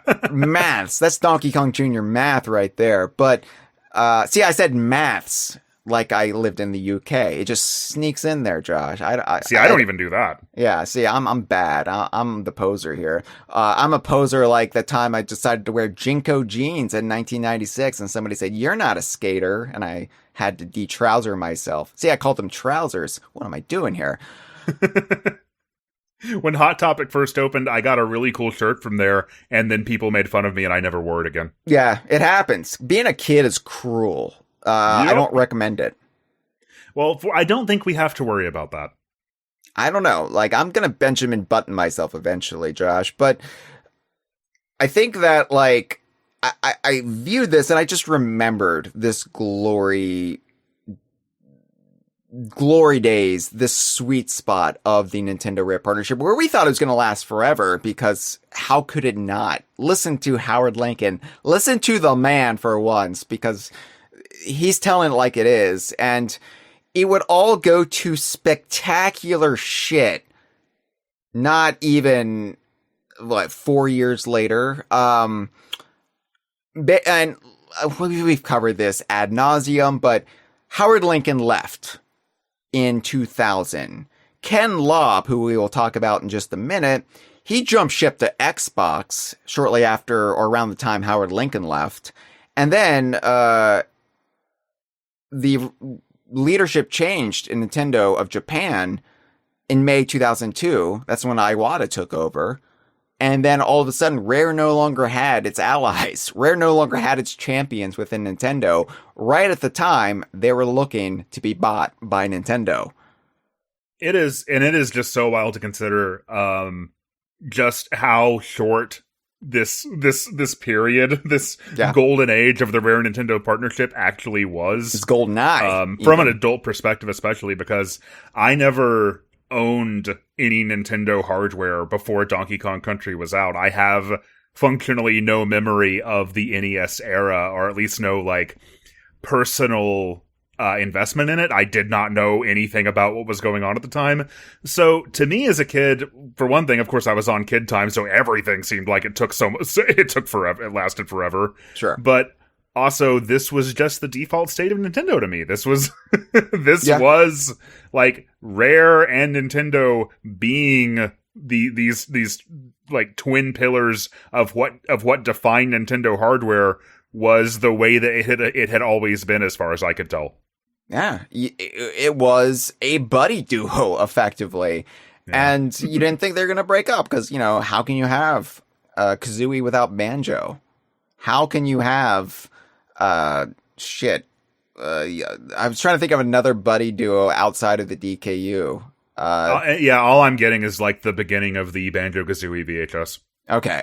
Yeah, it's Donkey and Diddy, Diddy and Dixie, Dixie and Kitty, Mario and Yoshi. You can have Mario without Yoshi. You can have Yoshi without Mario. It works just fine. But yeah, it's just, it's wild. And we'll talk a little bit more about that. But, At this point in time, it seemed inconceivable that anything would change. And then we go into the N64 developer update, little video presentations where they visit various developers for the N64. Basically, Howard Lincoln and crew saying, see, yeah, we don't have all of these developers, we don't have all of these third parties, but look at who we have developing games. First and foremost is Rare, and they go right to Rare, Limited, Twycross, England. And it's cool to see the Rare Limited title here, because this is when everybody knew it as Rareware, which is technically incorrect, but it was always Rare Limited, but the branding was Rareware, which is very confusing, I admit. But and then we go to the reveal of Conker's Quest, as it was known before it became 12 Tales Conker 64 in 1998, and then Conker's Bad Fur Day in 2000, before ultimately being released in March 2001, nearly 4 years after this reveal here. And, we've seen a lot of Conker footage from this time thanks to Rare Replay, thanks to all of the footage that was dug up from Rare for Rare Replay in 2015. We still saw some cool stuff here that I've never seen. And there's a lot of various alternating builds of Conker's Quest and 12 Tales, but they're functionally the same game. Yeah, it's always interesting to, I was looking at the screenshot here of Conker's Quest, and from the, in 1997, this would have been a perfectly cromulent N64 game. This looks very, but as developers, and especially as Rare, got better and better and better at, harvesting the power of the N64 and also, working around its limitations. And also, as developers got better and better and better throughout that generation at just designing games with 3D in mind, year over year, the increases in fidelity were just absolutely mind-blowing, because this looks absolutely nothing like the Bad Fur Day that we ended up with, even just on a graphical level. It's all squares, basically. I'm looking at the shadow that this building on the left-hand side of the image is casting, and it's just this, flat square onto the ground. Great. I mean, early days too. I'm sure even if we got this version, it would have been polished and tightened. But yeah, it is really cool to see the level of confidence in the N64 grow from just Rare. You start with I'm not going to count Killer Instinct Gold because that was just effectively a downscaled Killer Instinct 2, but Blast Corps. Go to Blast Corps to Conker's Bad Fur Day. just wow, it's like not even the same system. It's really not. You compare Super Mario 64 to Conker's Bad Fur Day, and you could so easily believe that you're looking at, a completely different generation of video game console. Yeah. So yeah, you see like Conker romping around with the proto birdie scarecrow that we all know with like the pumpkin head, and then it cuts to Chris Stamper, talking head, basically talking about how amazed he was when he first saw what the team was doing with Conker. And he said, "It took me into a fairy tale world that I had not experienced since the days when I first saw Snow White." Which, it's not really a pitch for the 90s kids, but again... It's really not. Were you there in 1939? Also, that's just a funny quote if you applied to Bad Fur Day. Yeah. Yeah. It's like, yeah, I'll never forget when Snow White fought the Nazis and battled a poo monster. And helped some cogs assault each other. Anyway, so... we see footage of Barry. We see a lot of footage of Barry running around because at this point in time, Barry was basically the co-lead of Conker's Quest. You play half the game as her, much like you would have played half of Dinosaur Planet as Crystal. And, Barry's running around, and there is some like really cool stuff seen here, like bees swarming her, and there's it's technically impressive what they're able to do with Conker at this early stage, but it's I don't know. Like I don't really think that Conker's Quest would have really ridden any zeitgeist in 97 or 98, Yeah, I don't think it would have been like seen as I mean, we don't really know a whole lot about how it actually played or functioned, do we? Only from secondhand information. Like. I will say it's impressive that even at this early stage, I see Rare doing working on the beginnings of that texture blending technique that they perfected throughout the life of the system. Yeah, where the ground texture blends into the wall texture to make it look a little more It looks more seamless than it really is if you just looked at the underlying models, and they were always so good at that. Rare was always good at trickery, at making the most out of any given hardware and really just stretching it beyond what you think is capable of. And a lot of times that's just deceiving the eye, but it works, damn it. So, and I think that comes out of a lot of their top level programmers' original experience on the ZX Spectrum. Yeah, that was so much of what programming a video game was about in those days. Yeah. So Chris Stamper talked a little bit about Conker and Barry reacting to the objects in their world, showing a full range of dynamic facial expressions. And it's really weird. They were displaying this with Conker going through his litany of expressions on his face, but he's sitting on the proto birdie scarecrow's chest. What is he doing? It looks like he's taking a BM on Birdie, which maybe I'm just projecting, knowing the future of these characters, knowing that eventually. In a game, Conker will piss on Birdie, so I'm just thinking something lewd is happening here. But, yeah, it's easy to forget that this was the primary selling point of Conker's Quest and 12 Tales at this point in time, where it's look at how animated the characters are. Look at how they react in real time to things happening, things they're seeing. This was kind of pushed to the wayside, even if it still existed in the game, when the marketing shifted with Bad Fur Day and it became more about the boobs with a Z and poopies jokes. And that's not that sort of dynamic facial recognition system isn't something that we would really become a thing in games until the following generation, bare minimum, and really the one after that. Yeah. I do always remember, like, to this day, whenever I play Bad Fur Day, I will, like, jump into the water and then just jump out and look at Conker's idle animation where he stands there, like, dripping wet and then shakes it all off. And, like, Okay. that's still impressive.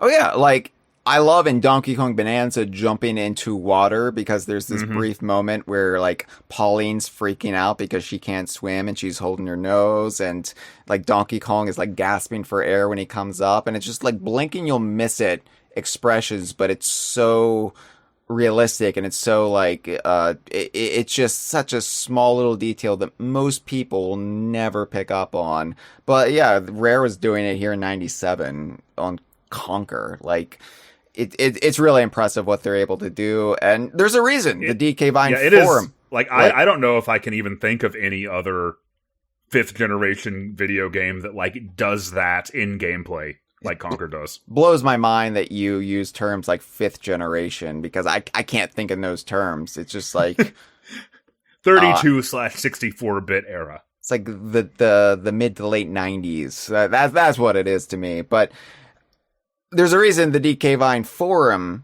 since the turn of the millennium, has had a whole litany of Conker head emojis, or smileys as they were known back then, because Conker has such a wide range of facial expressions that we could just replace the usual yellow heads with this red squirrel. I miss the word emoticon. That's just fun to say. That was kind of a middle ground, wasn't it? Mm-hmm. Yeah. I think emoticon specifically refers to like the text-based things, but those now everything, when you make a text-based smiley, it just automatically turns it into an emoji anyway. Yeah. It's really frustrating when you're not even trying to do it. That's true. When you want to go like B and then close parentheses. Yep. Yeah. And it turns it into a sunglasses emoji. Wasn't trying to do that. No. Anyway, we see a lot of cool like footage. We see a lot of the like Wild West world. And there's like one clip of Conker in a jail cell, similar to what happens to him in Conker's Pocket Tales. Yeah, I feel like the Wild West world was probably what I remember seeing screenshots of the most, because a lot of previews would make a big deal about how like Conker was going to wear a different hat in every world. That was another thing. That was another selling point. A different hat for every environment. And, Conker's Pocket Tales, I think we associate so much with what we know, like what was planned for Conker's Quest, but we don't know how much of that is actually a direct correlation because they were different teams. So it's just interesting to see this scenario that is famously known or infamously known from Conker's Pocket Tales, where Conker gets falsely imprisoned for murder.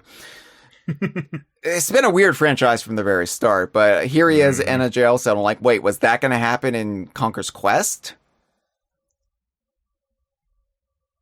I don't know. Now, there's more Conker's Quest footage from elsewhere at E3 97, but we should discuss it here just because we're not going to be coming back around to Conker.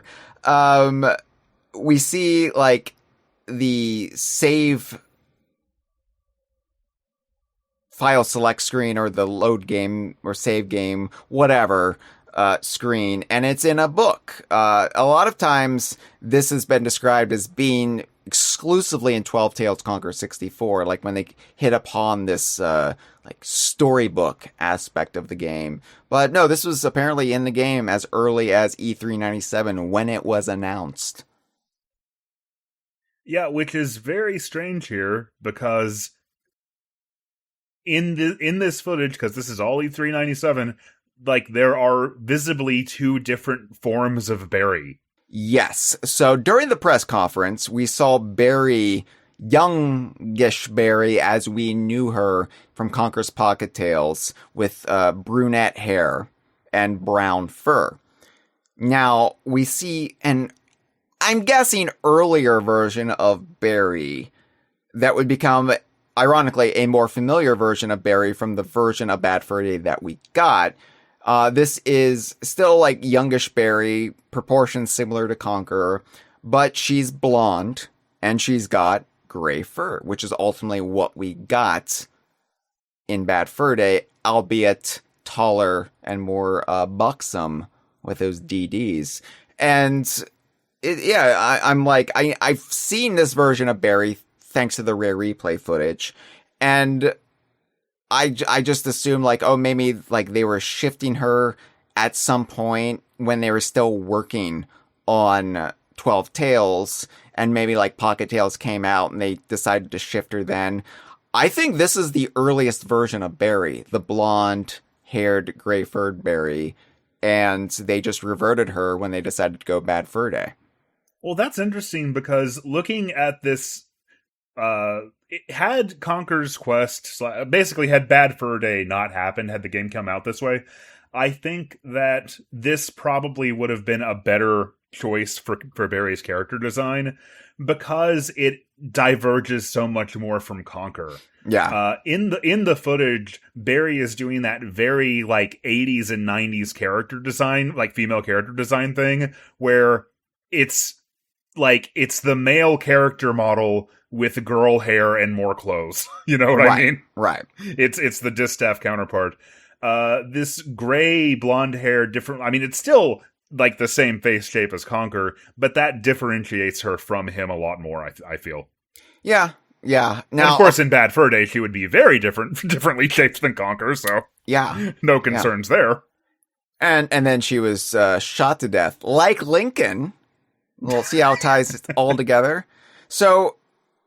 Yeah, it's interesting because they did definitely like already change her because we saw the footage during the press conference. And then, of course, she had her little like reference Easter egg in Banjo-Kazooie's Rusty Bucket Bay. And then, of course, Pocket Tales. And then that's the last we saw of Barry until she grew up a little bit. And I guess either started dyeing her fur and hair or reverted to her natural colors. But yeah, I don't know. I think this kind of answers the question for me, though, like, which came first? Because I can't see any plausible scenario where this would have also existed at E397 without being an older artifact that they're already moved away from. Probably, and I also imagine that since their facial animation system was like such a big selling point and such a focus, if they were going to have multiple playable characters, then basically making them as like their faces shaped the same as possible would have really cut down on, the amount of work that would have needed to go into that. Yeah. A couple other things I want to just point out from the footage that I was just like, oh yeah, that's cool. Conker's Quest never really had a solid enough direction, especially once Banjo-Kazooie started eating its lunch. But I think one thing can't be denied, and that there is a lot of like impressive animations seen here, and impressive for 97, let's say. I really loved seeing Conker shake the tree and having all of these Conker nuts fall out.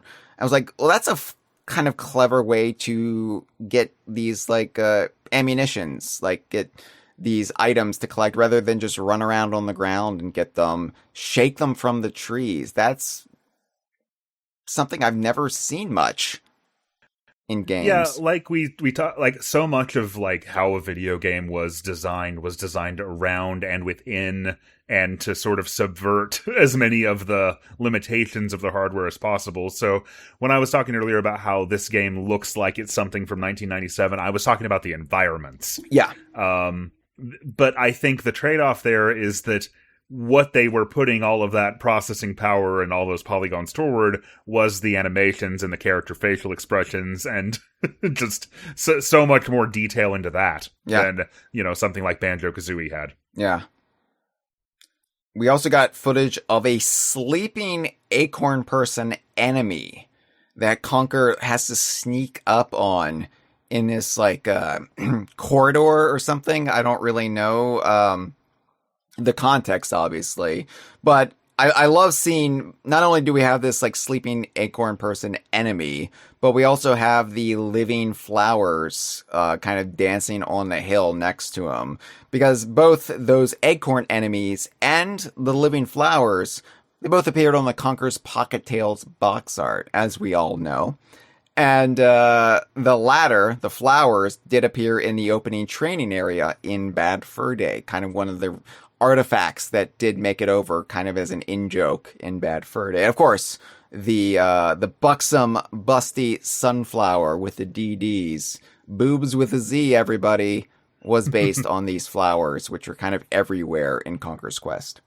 One of them grew up into her.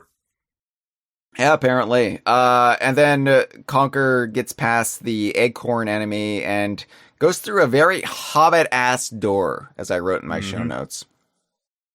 It looks like the door that's on Bilbo's house in The Hobbit, which I just remembered you have no idea of what I'm talking about. I mean, through cultural osmosis, I know a little bit about it.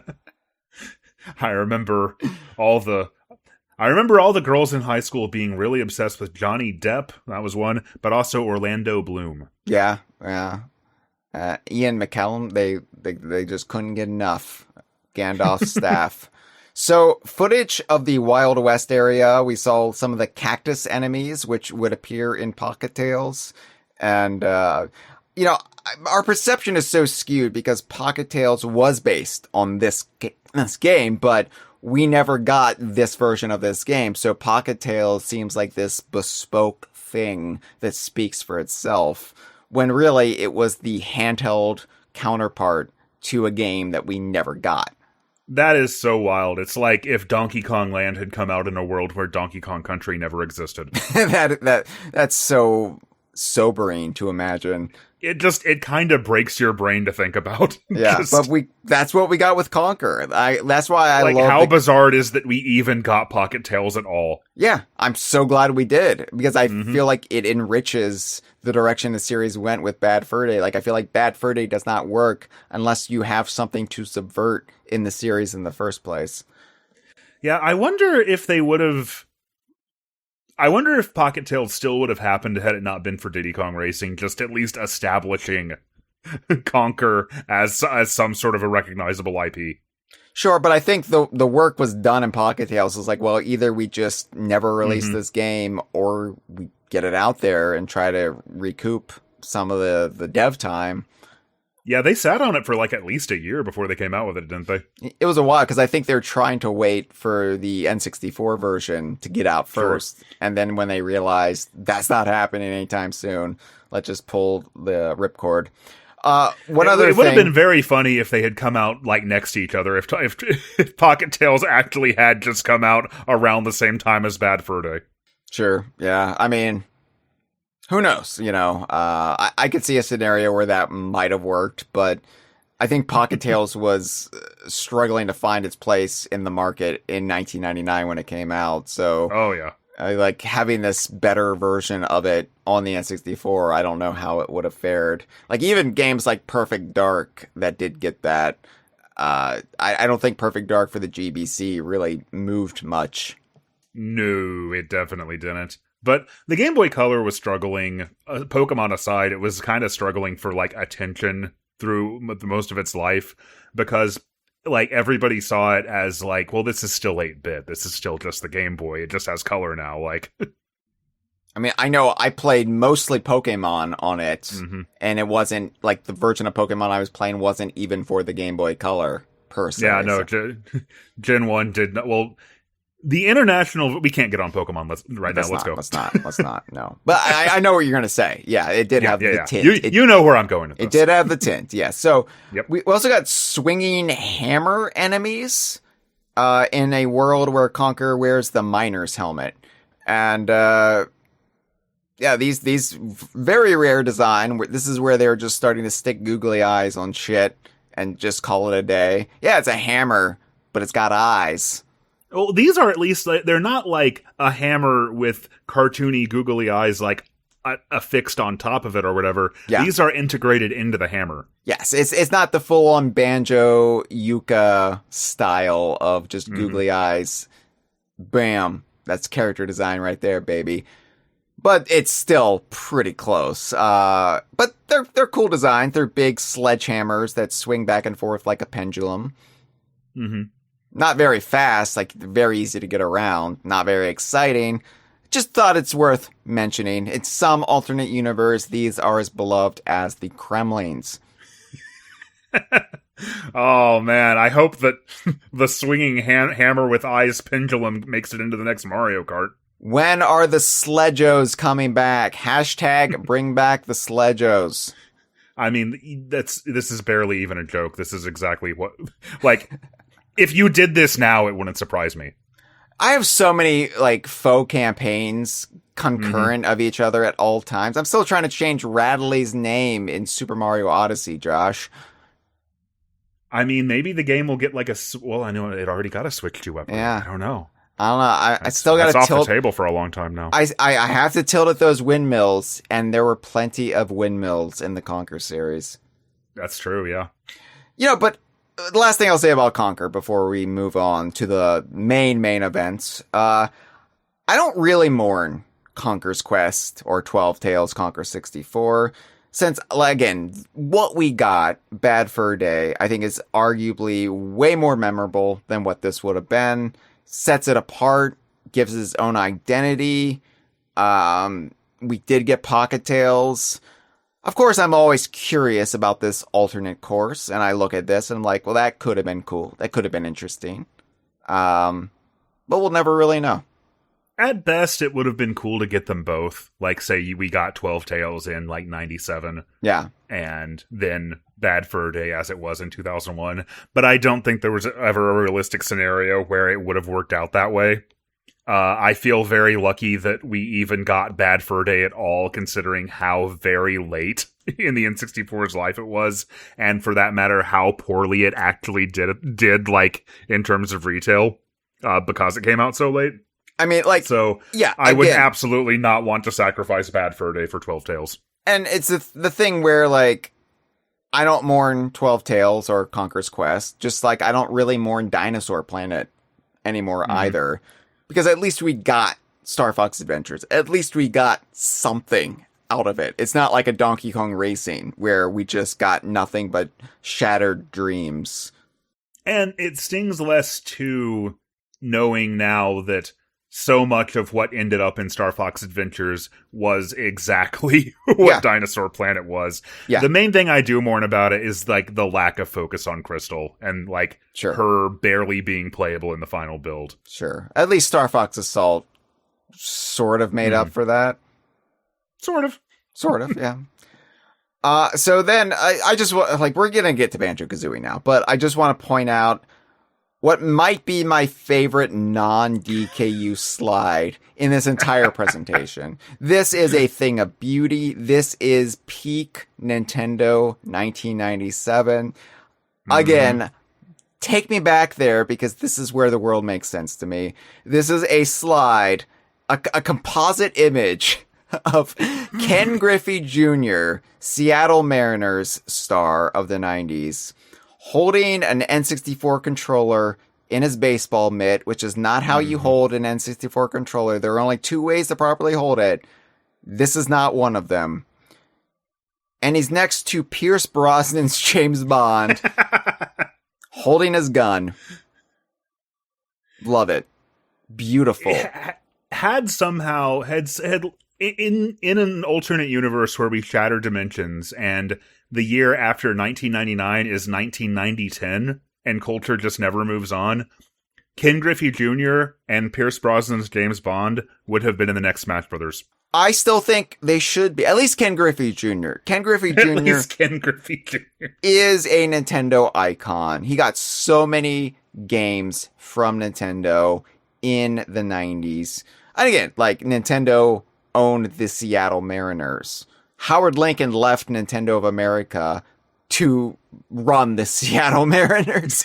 Yep. So Ken Griffey Jr., in my opinion, is a Nintendo legend, and I think it's a damn shame he has not gotten into Smash Brothers when these jokers like Joker got into Smash Brothers. It just shameful. Who even knows? Who is Min Min even really a video game character? Is that like was that something that Sakurai just made up? Anyway, I made a post about this on social media where I just said the most underrated Nintendo buddy duo, Ken Griffey Jr. and Pierce Brosnan James Bond. There's a also from 1997. I think it was on the cover of a Nintendo Power or in an advertisement. It shows a bunch of WCW wrestlers playing World Tour on the N64 together. Yeah, and I always remember everybody makes fun of the N64 controller being so bulky and gigantic, and it's just completely dwarfed in the giant's hands. Yeah, and Hollywood Hogan tried to pick it up, but then he said, "That doesn't work for me, brother." Yeah. And he put it down. he stroked the Fu Manchu and said, "This controller doesn't have a tan, brother. I'm not. It's not going to work for me." He loaded up. We can't go down this road, Josh. I was going to be fuck. He played Banjo-Tooie. I'm doing it. I'm sorry. He played Banjo-Tooie, and he tried out Hailfire Peaks. Oh, and he thought it was going to be the snow world, and he entered Hailfire Peaks, and he was just surrounded by lava. But then he finally crossed the door, and he said, "It's not hot." There you go. I like that you had to go on an extremely comedy to me is inversely proportional to the amount of effort that you put into it. Mm-hmm. The more unnecessary detail and effort, the more you get to explain the joke, the funnier it is, basically. And the fact that you went on that long journey for the benefit of a single person who will understand what you're talking about means the world to me. Thank you so much. Sure, yeah. Well, I do like to refer to this podcast as a Dungeon of Doom. Because once you get in this deep, there is no escape. So maybe someday we can book our own divorce. Let me be the taskmaster and get us back on track. So then we get to the reveal of Banjo-Kazooie. It was introduced with the quotation. I'm going to read this verbatim as well. "A game that's going to be a tremendous, tremendous product from Rare. We're going to be unveiling Nintendo's newest member of the Nintendo All-Star team of characters. Mm-hmm. Namely, Banjo and his comical sidekick, Kazooie. This is very much in the mode of a Mario 64 game. 16 worlds, not quite. 24 modes, which I think they meant moves, but it happens. We all misspeak. I do it several times per episode. This was very common in 90s market. Like you look at the back of the box for Sonic CD, say, and it's like, it has over 70 levels. And it doesn't. Donkey Kong Country was marketed as having over 100 levels because they counted the bonus levels. And even then, every screen you were on counted as a level. Yeah, it's bullshit. But, so to actually introduce Banjo-Kazooie properly and to demo it, they bring up honorary Rare employee, Nintendo of America's Ken Lobb. And I say honorary Rare employee because I think out of everyone at Nintendo of America, nobody was a bigger friend of Rare than Ken Lobb. Yeah, I knew his name even as a 9-year-old kid in 97, 98. Yeah. Because I knew the trivia factoid that they named the Clob, a gun in GoldenEye 007, after him. Yes. And, Ken Lobb went to Rare several times. He was kind of just tight with everyone there. And he was just an advocate for Rare. To the point where, he was in the DKC Exposed VHS. He's the one who first greets Josh Wolf when he arrives at Nintendo of America. And so, anybody who is familiar with this era of Nintendo of America will know Ken Lobb. And I had the great fortune of meeting him at E3 2015 while I was completely drunk off my ass. So I don't remember much about meeting Ken Lobb, but I hope I was as charming as I feel I was under the influence of way too much liquor. One thing that really surprised me about like this part of the presentation that sort of comes back to our theme of how different the industry was and how different E3 was. When he's introducing this game, you read it as, this is very much in the mode of a Mario 64 game. What he said was, this is very much in the mode of a Mario 64 game. Yeah. And that blew my mind because that's how, like, my parents would say the word Mario. I associated that, like, if you call that character Mario, you know, you're an old fuddy-duddy who doesn't know what's up. Yeah, that's the way my dad says it, Mario. Mm-hmm. So, can I just talk about Ken Lobb and his fabulous mustache really quick? Oh, please do. So, as I said, this mustache was wildly out of date in 1997. This was a look associated with porn stars in the 70s, not anybody who was an executive in 1997. However, it has come back around again in 2026. This mustache would be right at home. Yeah, a YouTuber we like named Curtis Connor started growing a mullet and a mustache like 5 years ago or something. And at first it was like, what are you doing? Is that allowed? Do we have that? Do we have the ability to grow that sort of thing again now? Yeah. And now, like you say, you see it everywhere. Mustaches, mullets, and jinkos.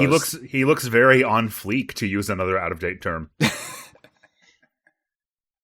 Well, yeah, like I said, like, wear those jinkos with pride, grow out that mustache, whatever, you know what, just do whatever feels right, because don't listen to what the man tells you to wear or how to style your hair. So we got an early version of the intro to Banjo-Kazooie. This is both simpler and far more complex in the animations. I kind of love this. We get the walking N64N, but then we get the Rareware logo shows up, kind of like waddles in it on its own, and Banjo runs past it, and then the Rareware logo turns its non-existent head, looks to its left, our right, and then gets charged by all of the bull characters in the game, and a little bull character as well. And this is all on a black screen, mind you, but there's no background, unlike the final. There's no background, but the Rare logo is just like so much more animated than what we actually got at the beginning of the game when the buzz bomb hits it. And there's actually an alternate version of this animation on the show floor build, because the version Ken Lobb was playing was not actually the show floor build. It had more stuff in it. But on the show floor build, they actually added this extra detail of when the Rareware logo runs away, it leaves behind a dust cloud.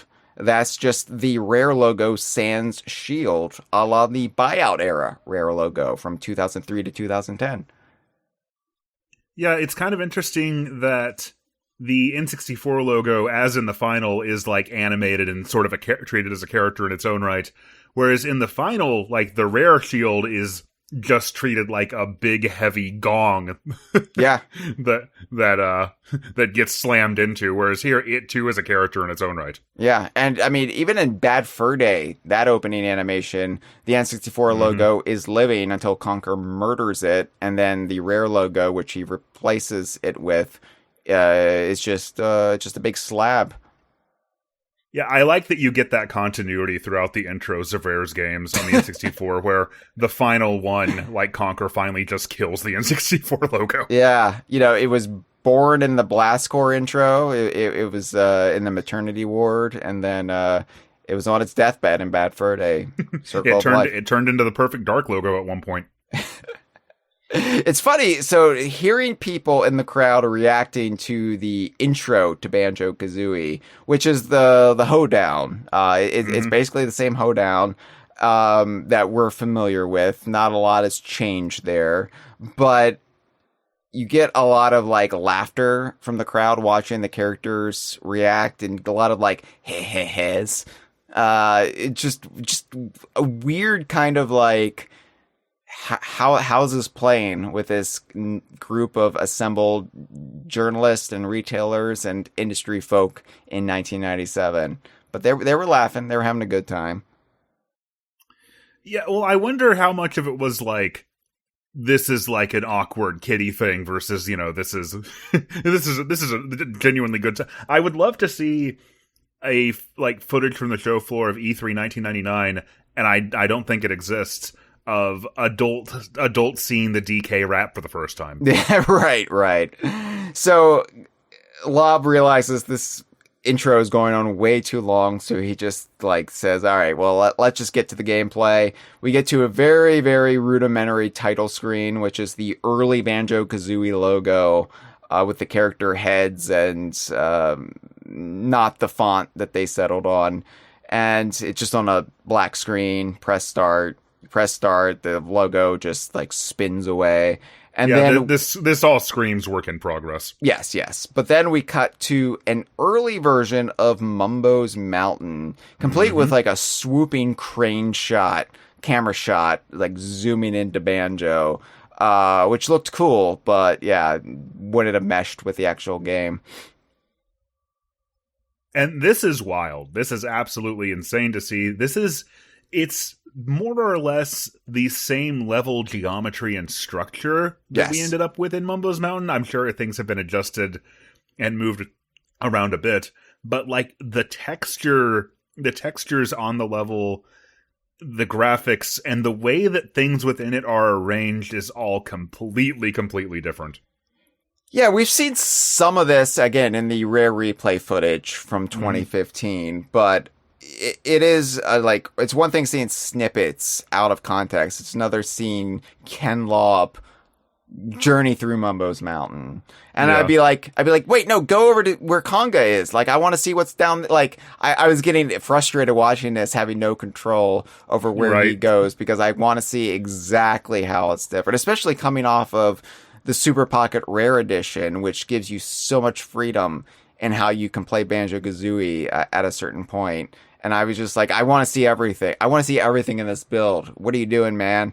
Yeah, same here. And this is so much of why I've always been, and and I think a lot of people are fascinated by beta content, cut content, because this is a place in a video game that I know like the back of my hand, and that I've known the vast majority of my life. And it's in just a completely different context, and it looks so different. And it's still recognizably what it like ended up being. But like you said, I want so badly to be able to look around it for myself. I think beta content in Banjo-Kazooie also looms large, given how everything was scoured and rescoured. Yeah.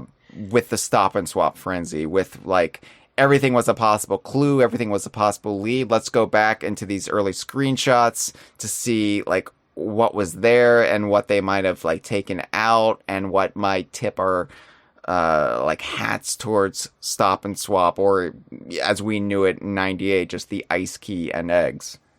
Like the whole design of the game of being this exploratory 3D platformer where you look for stuff, you find stuff, you discover things, you don't have a map.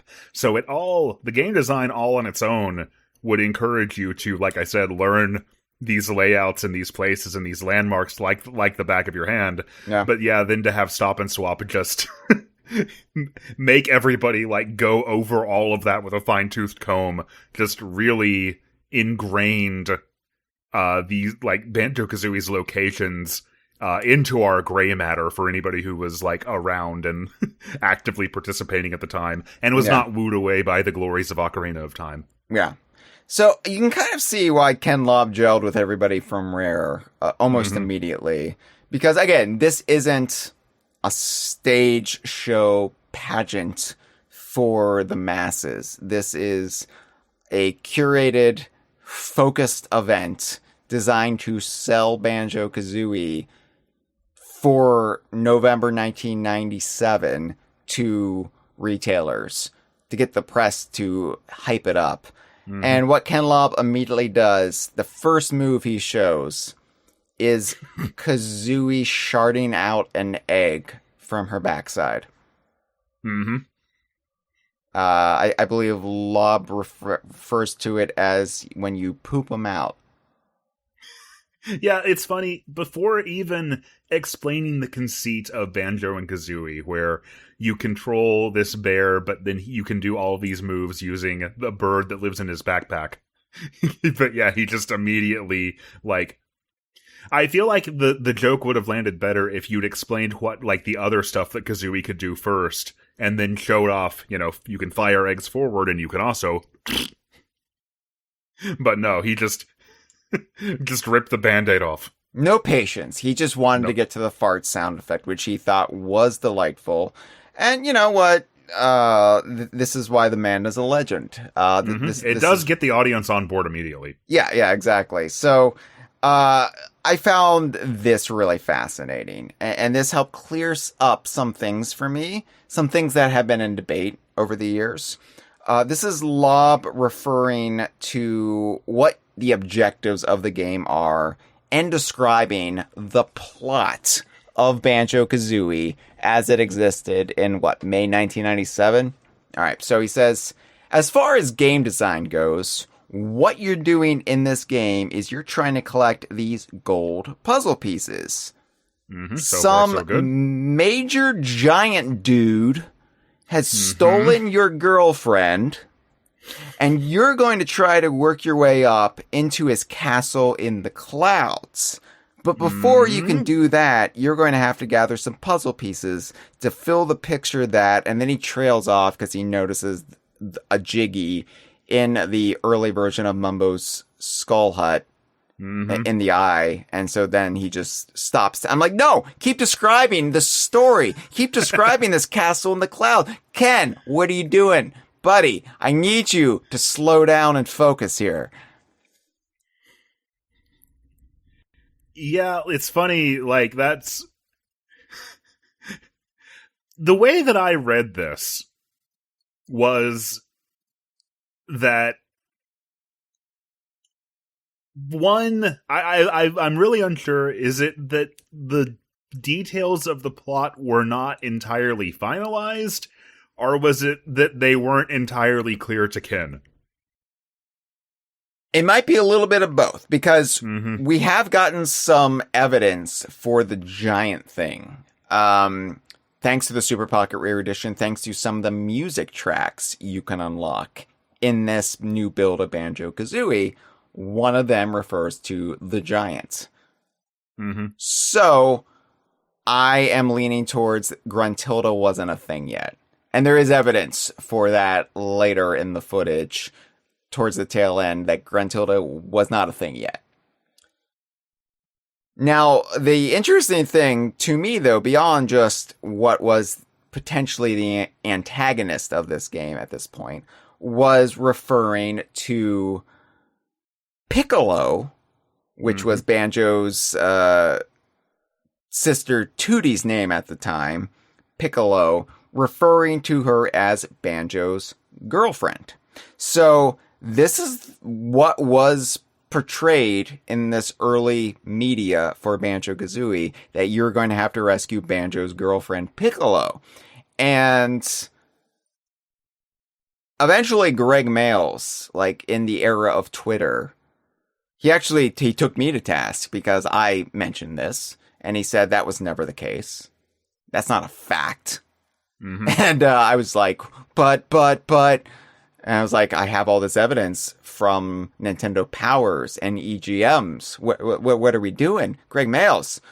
But here, in this pitch, this is probably where a lot of these magazines got it from Ken Lobb. It probably is, yeah. Yeah. Maybe just assuming, well, there's a girl, you gotta rescue her. She's obviously Banjo's love interest. Even though we see Tootie in the hoedown, we see Piccolo, I guess, in the hoedown, and she's relatively child-sized, so I don't think she was going to be Banjo's love. I hope not. I hope Banjo isn't on some sort of list that's being held from us. So, Yeah, like, I'm wondering if this is just the genesis, if Ken Lobb misreading the situation, saying that here, people running with it for like a year. Yeah, I mean, this is how it was introduced to me. Yeah. Like on the internet in 1997, that this is Banjo-Kazooie, this is the plot, this is like, I remember knowing that character as Piccolo parentheses Banjo's girlfriend long before I knew her as 2D parentheses Banjo's sister. Right. And I think that... And yeah, I would have to imagine that this was the origin of all of that. I think that maybe like in Greg Mail's mind, that was always the case. Like Piccolo was Banjo's sister. I don't know if that was clear to everybody at Rare, up to and including the Stampers. And I know Lee Loveday did make a joke about it on Rareware sometime in 98 or 99.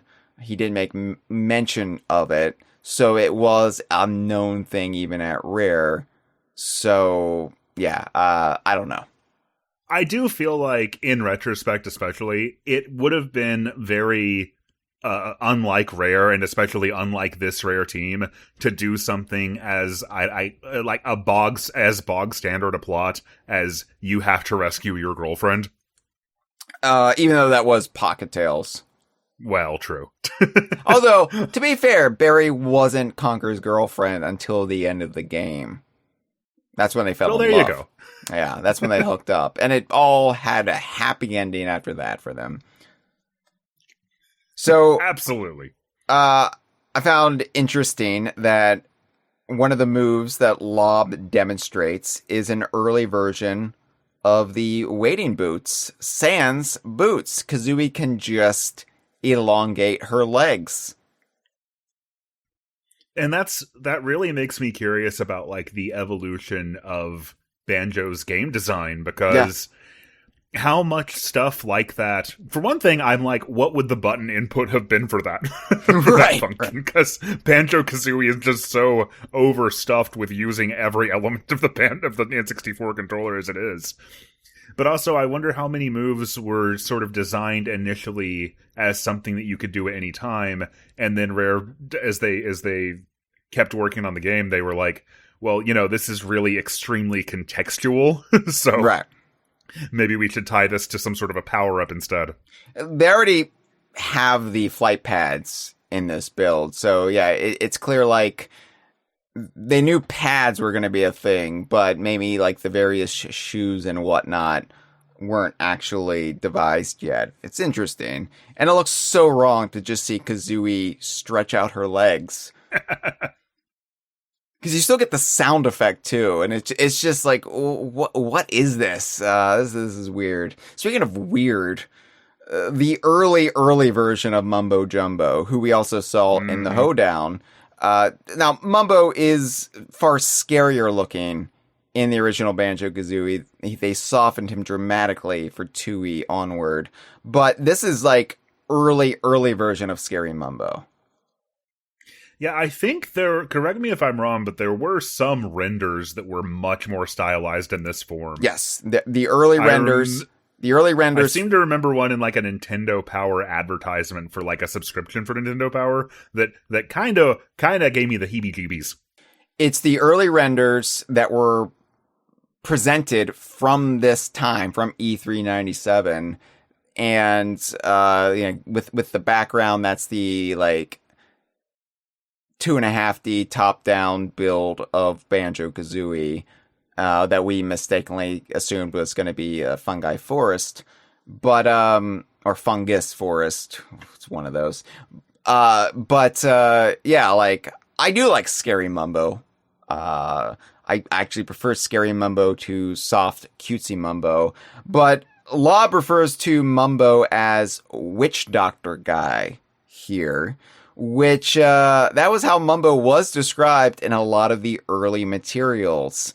The correct nomenclature of shaman wasn't in use at this point in time. And again, I wonder, was the witch doctor reference all from Lob just spitballing what he was? Yeah, did the game journalists, were they sat there in the crowd with... See, I assume they probably had notebooks, but now I'm imagining, like, them writing things down on gigantic ass 90s laptops. Yeah. They could have had like just the handheld audio recorders or tape That's recorders. true too, yeah. A talk boy, perhaps, and then you could like listen back to this but slow it down. You could get a yak back and then change it and then make what Ken said backwards. Yeah, you could record 5 seconds of audio on the yak back. God, that would. And what the hell? This was fun for us. It was fun for us. Josh, this is considered a good time. On my yak back, I recorded the first like opening riffs of Funky's song from Donkey Kong Country 2. Bam, bam, bam. And I just played that everywhere I went, kind of like as an entrance theme. For years, for like weeks minimum, my cousin had, because only I had the Power Rangers movie on VHS, so he came over one time and recorded onto his Ivan Ooze saying, "Woo, where's my autograph book?"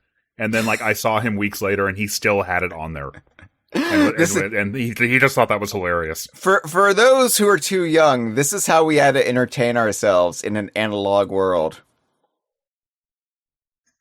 and I like how the word analog, by the way, is coming to encompass so many things that are in no way analog. Yeah, no, I realize that. I realize the anachronism, but I stick by it because it just sums up so well, even if it doesn't actually apply. It just sums up like, oh, like I want to hear this clip of audio from this thing. The only way I can do that is record it on this weird little device, right, and then just take it with me. How cool is that? You can listen to the opening 4 notes of Funky's Flights anywhere you want to. Yeah, I don't even need a handheld CD player, a Discman. I don't need a Discman, Josh, when I have a yak. I bought a CD last week and my wife was like, "Oh, you're going analog." No, look, I have a robust music collection and I like having a physical music. In this day and age, when Sony is saying no physical media, I say yes.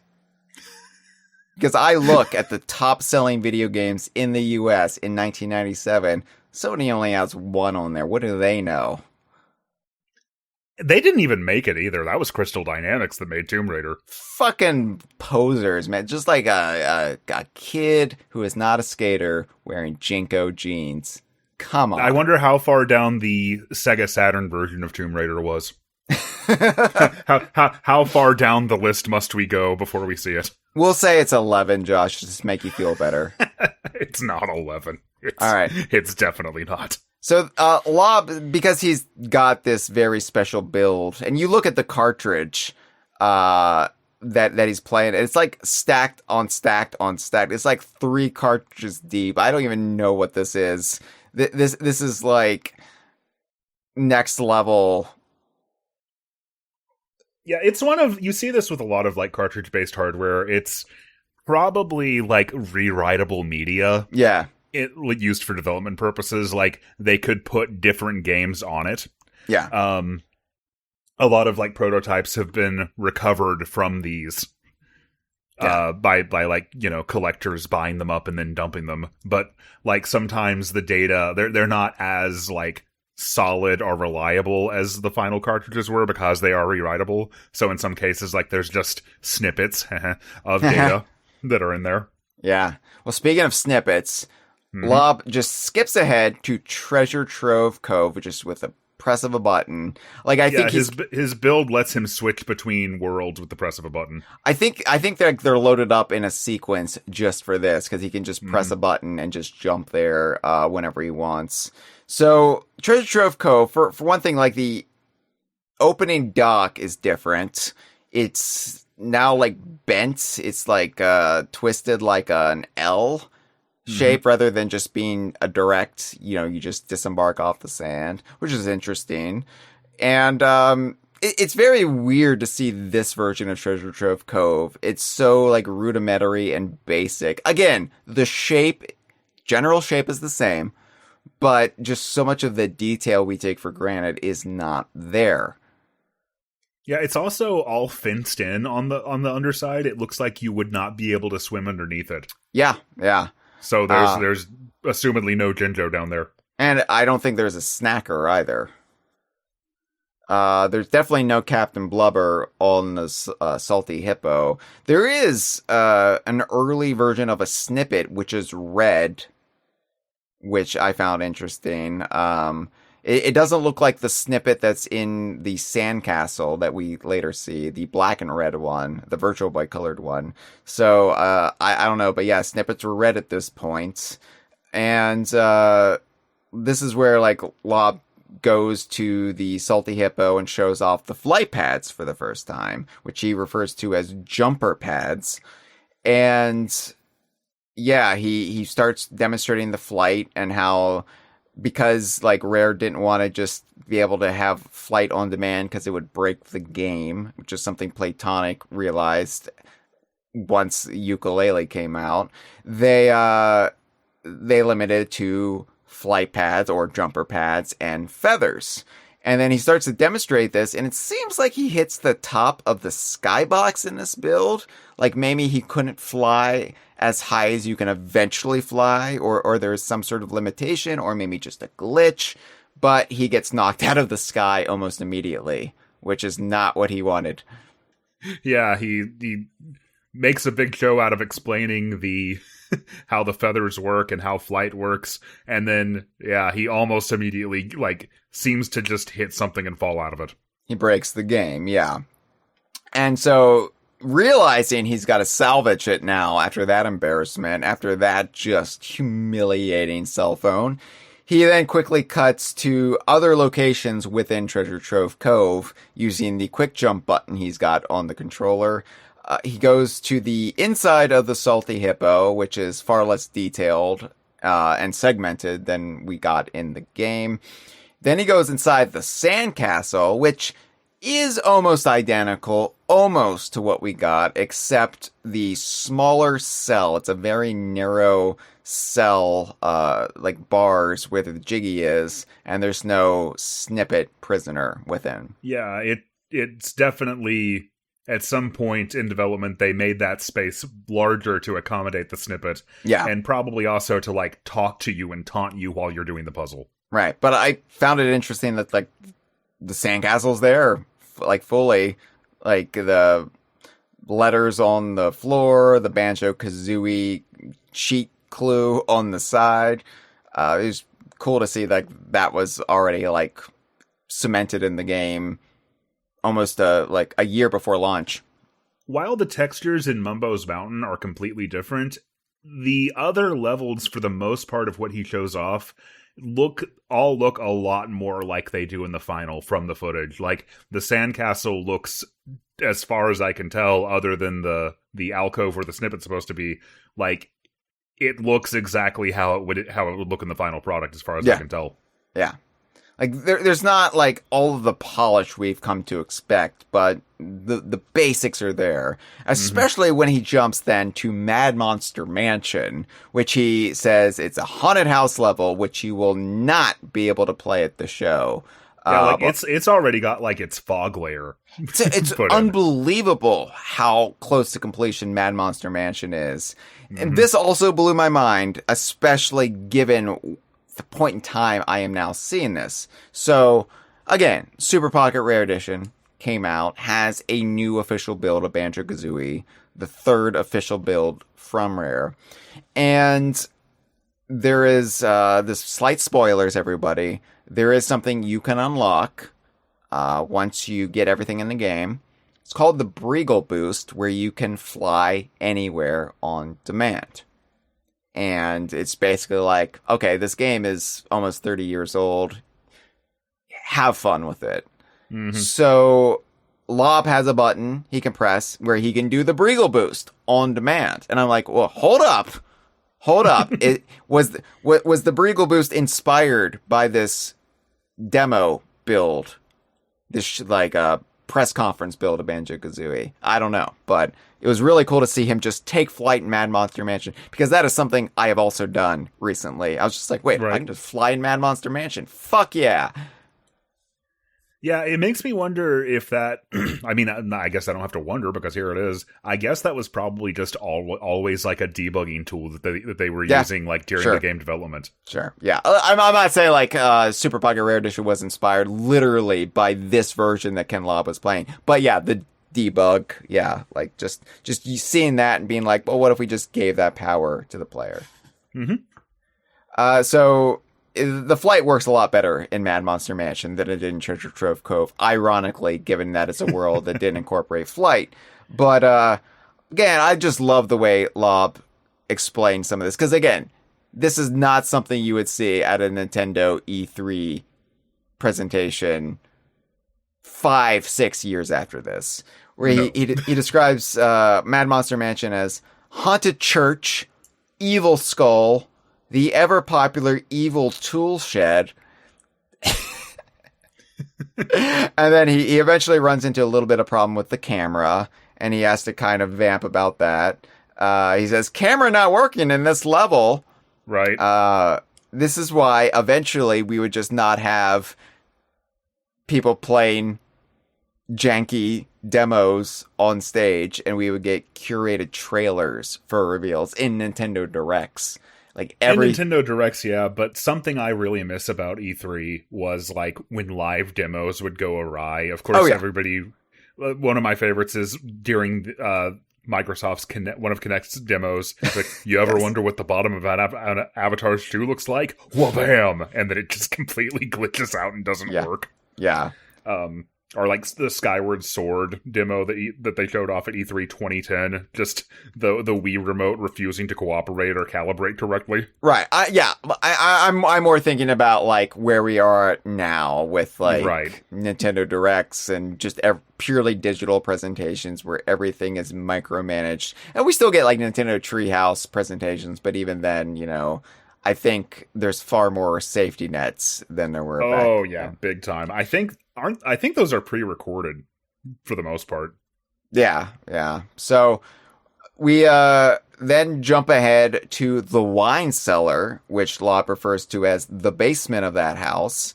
And I found it very interesting. Again, I was getting frustrated because I wanted him to explore this. Stop and swap nerd in me wanted to see this because all of the wine barrels are broken. But he doesn't linger. He doesn't let us see inside. I don't think anything's been textured inside there, but I wanted to be sure. Mm-hmm. Oh, breaks my heart. I wish I could have seen this before I drunkenly met the man 11 years ago, because I was like, you should have got in the wine barrels. And he'd be like, I think you've had enough of the wine barrels.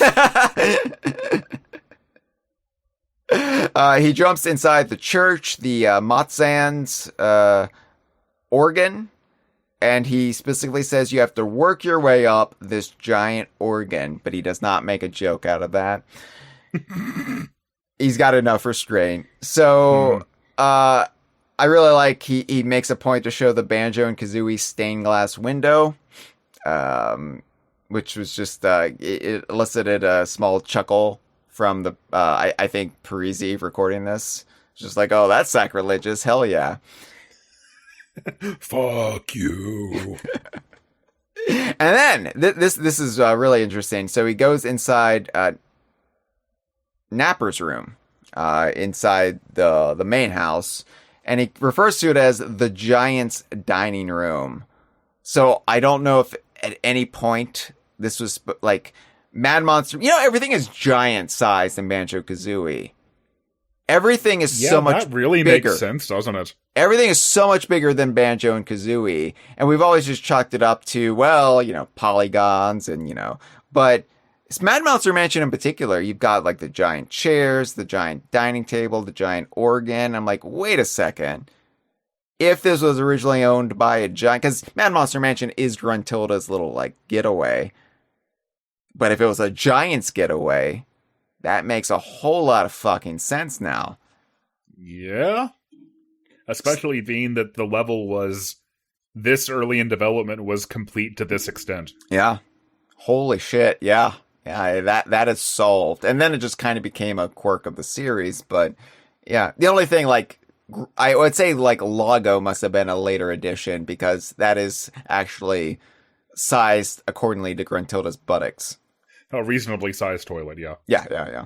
But inside the dining room, we have different portraits hanging on the walls, including the windmill from Conker's Quest. Mm-hmm. A little bit of DKU seed planting there. There's also a freaky mirror in there, which had an interesting like texture work. Early days N64. I don't know. Interesting. Yeah, I wonder if that was intentional or if that was just like, were they going to try at some point to make it into a working mirror? Which, in those days, the way that you would do that would be to just completely texture a copy of the room on the other side and, map the player character the same way. Yeah. I don't know. I don't know, because I have no knowledge of anything technical when it comes to this. I can compare toilet sizes to characters' hypothetical asses and say there's no way the giant would have gotten his shit inside of that commode.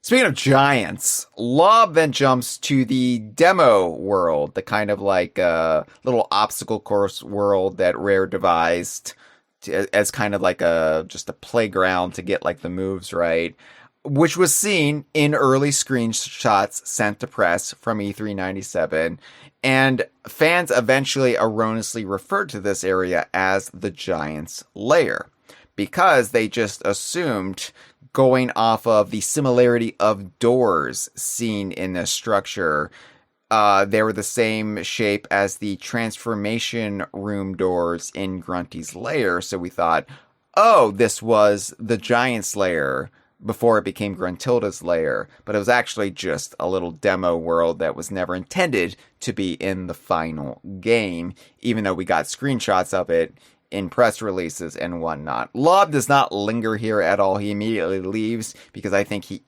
knew this wasn't actually going to be a world in the final game. That's bizarre that it was even included. And even more bizarre that, like, screenshots of it were, like, reached the press. But again, that was catnip when we were trying to chase down leads on the ice key. So then he cuts to Gobi's Valley, which he refers to as the Sphinx level. And he really, like, talked glowingly about this. He must be, like, an ancient Egypt aficionado, because he really seemed to dig this. This was really cool to see, because I don't think I've ever seen any early beta footage of Gobi's Valley to this extent. There's also an early untextured version of Gobi, which he refers to as the Banjo Sphinx. Yeah, and he doesn't have like any color whatsoever on him. He's like untextured. Yeah. And like contrast wise, I get why they added color to him, because he does not stand out compared to the sand and everything else. It's just a sea of beige in Gobi's Valley at this point. But I do sort of love this look for Gobi, like in isolation. I think it's a kind of cool, striking look for a character like this. Although, I have to point out, the actual Great Sphinx of Giza was painted originally. It's just worn off. It's fun that Banjo's development then kind of went in reverse. Because at this early stage, it looked like how, these ancient structures look now. Yeah. And then it ended up looking more like they might have when they were originally built. More contemporary, right. Then, this blew my little mind. This is like, this is where the presentation ends, by the way. This is where we're leaving things off. But what a fucking ending. Like, I don't smoke. I've never smoked, but I needed a cigarette after this. Because my semi, which became a full... Never mind.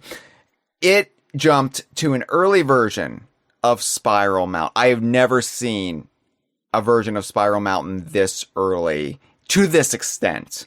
Mm-hmm. And Spiral Mountain, this is when it wasn't even an actual mountain. This is when it was a spiraling stone structure.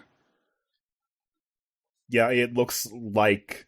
it looks a lot more like a castle. Yeah. And evidence of no Gruntilda existing in Banjo-Kazooie yet. Lob does swing the camera around, and we see the entrance to the lair, and it is just a hole in the cliffside, in the mountainside. There's no head, giant or witch. It's just, this is where you go, and then I think you would just have to journey up. If Lob's description is accurate, you'd have to journey up through here and eventually just scale to the clouds to this beanstalk land. I don't know. And this is interesting too, because this is just, it's just a couple of months before Diddy Kong Racing comes out. Yeah. And I always thought that, like, even as a kid, I picked up on that connective tissue between, like, the giant whiz pig head, like, modeled into the side into the side of the mountain in that game, right? And then that sort of idea, like, recurring again in Banjo-Kazooie with Gruntilda. Yeah, but Diddy Kong Racing or Pro-Am 64 probably had it first, and yeah, I think it's really cool, especially knowing, like, Greg Mayles has released, like, the concept art towards the end of last year, and it was kind of, like, lost in the excitement of him coming clean about Stop and Swap and saying, like, yeah, Donkey Kong would have been playable in Banjo-Tooie. That there was a fairy tale world devised in Banjo-Kazooie, complete with, like, beanstalk and clouds, and I'm like, was that going to be, like, the final world when you get to the giant? I mean, with the beanstalk, that would make a lot of sense. In the clouds, according to Ken Lobb. So, yeah, it's weird to think about Banjo-Kazooie without Gruntilda, though. It's so, like, otherworldly to see Spiral Mountain in this context. And it's also wild because what that means is that everything about Banjo-Kazooie's, like, final story, everything about its villain, like, everything about, like, probably the structure of its hub, like, all came together in the last year of development. Yeah. And remember, we are about a year out from when the game would have had to go gold, like, right here in this footage. And yeah, there is no Gruntilda whatsoever. But keep in mind, it was being announced as coming out in November 97. It was Nintendo's big holiday release for that year. Now, the team knew that was a big ask, and privately, they were freaking out at E3 97. All this attention on them, all this attention on Banjo-Kazooie being announced as the big Thanksgiving release. And they privately were, like, in hysterics, like crying because they knew the game wasn't going to be ready. And it's so funny how this ends. It is like such a prescient thing that happens because it's like it was all meant to be. Like the universe was actually providing for Nintendo and Rare right here. Because originally in Spiral Mountain, Josh, so Lob was like moving around, right? And I was like, oh my God, it's Spiral Mountain. But I kept hearing this noise, this very familiar noise. And I was like, what the hell is that? Am I hearing monkeys in like the sound effects of Spiral Mountain? That is so bizarre. And then a monkey runs by Banjo in Spiral Mountain. A monkey just passes Banjo. And I'm like, wait, was that Chimpy in Spiral Mountain? I don't think it was Chimpy yet. I don't think Chimpy existed yet. But monkeys lived in Spiral Mountain. Yeah, and this isn't like a Rare style, like, cartoon monkey. This appears to be, from what I can tell, like a realistically proportioned monkey. It's hard to tell because this is like on a like projector being recorded with a consumer grade camcorder in 1997, and you get motion blur. Like, it's very hard to really make out what this is. But Lob stops and he says, "Hey, who's that guy? We know him.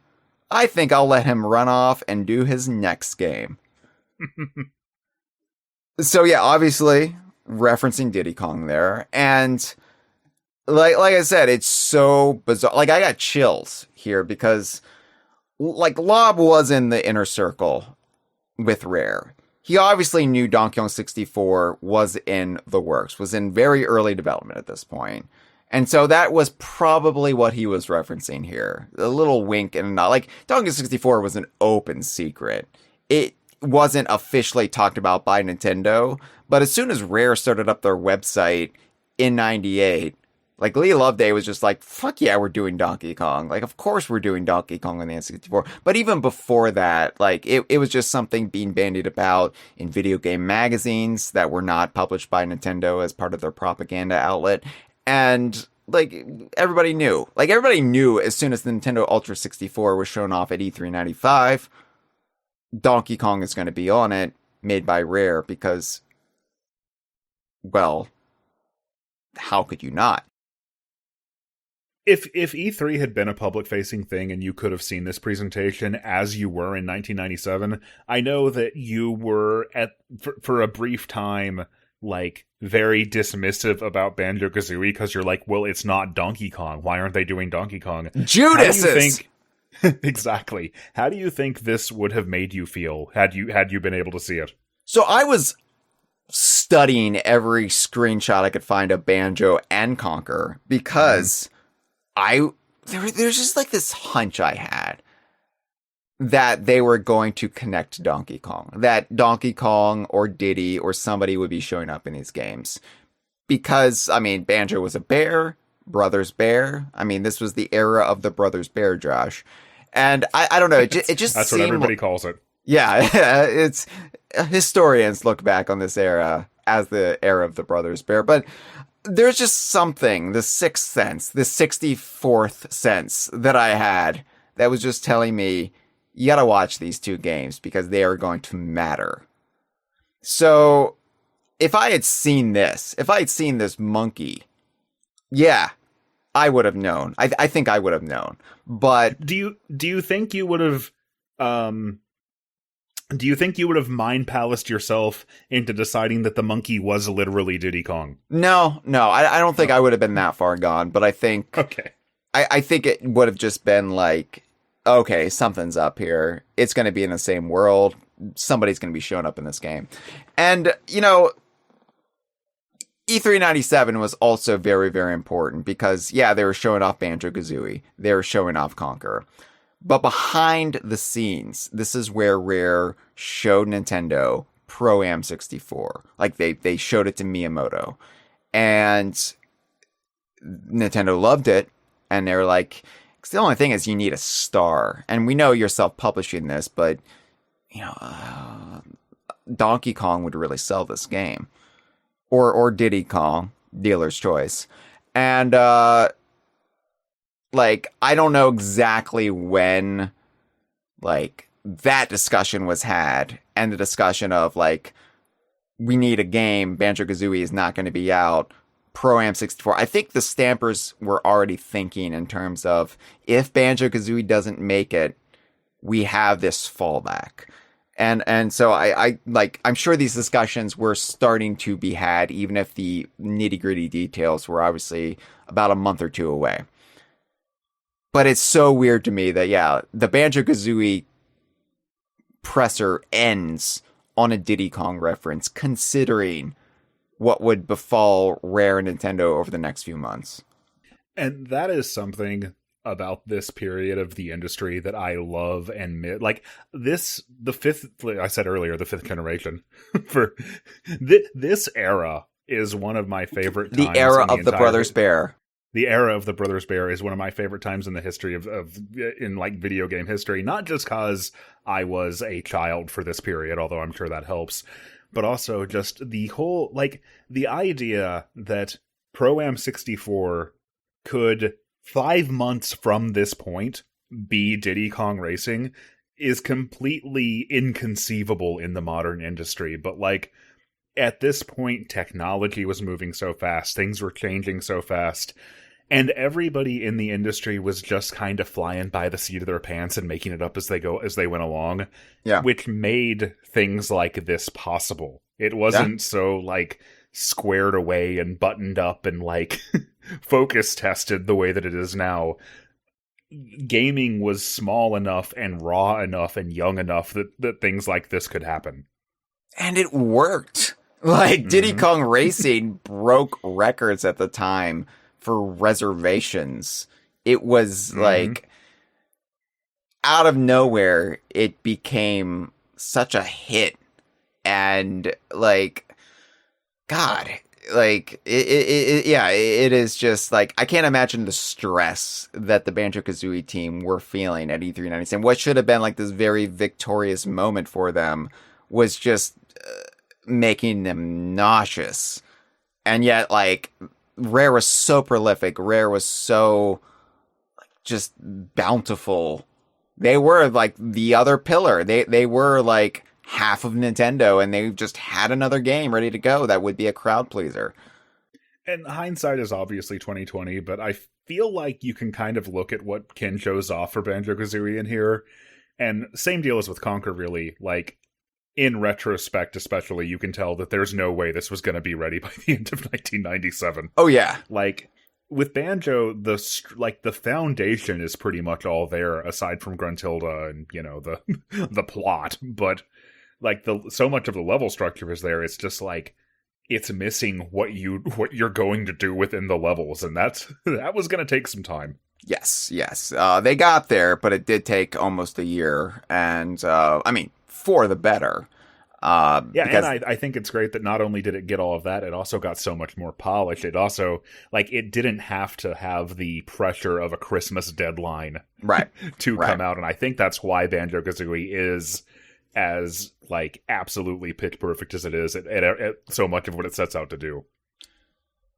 What a treat this was. Like, I feel like I was able to finally witness something, and I, like, have so many questions answered, or so many conceptions that have been clarified now that I wouldn't have had I never been able to see this. So thank you to, like, the Video Game History Foundation for uploading all of this. Thank you to Anthony Parisi for hoarding all of this. I don't have my old VHS tapes from the 90s anymore, so this is just truly, truly remarkable that it exists. All right, well, we have some calls, Josh, because the DK Vine hotline, it's always open. You can dial 1-202-630-VINE. That's 8463. Leave us a message, and we'll play it on the show, time permitting. But we've gone this long already, and some people have waited 3 decades to call in about this. So how could I not take some calls? Let's do it. Well, it's very nice that the archives people have a little thing about that they actually shown and saved some footage from E3s of times past. That's like very nice. And while it's very great to see some footage of the Conker that wasn't, and Banjo in its early stage, kind of, I'm more focused on the weird DK, voiced by Charles Martinet. Like, this is the weirdest Donkey Kong voice. Like, I wouldn't really expect DK to just go, "Oh, baby!" It just feels wrong.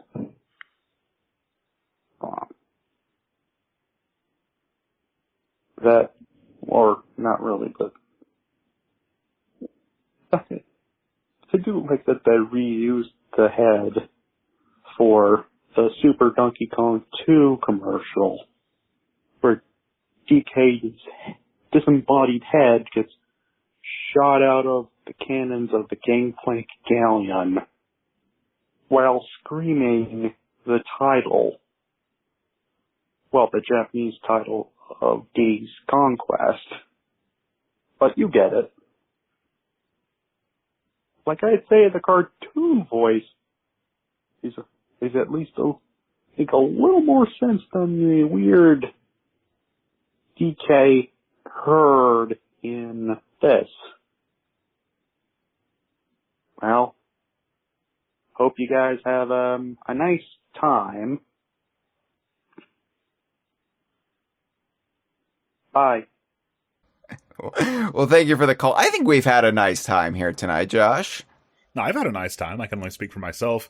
I think that Charles Martinet's DK, I mean, for one thing, obviously it's going to be very hard to look at now when DK's like character and voice is, I guess, more established.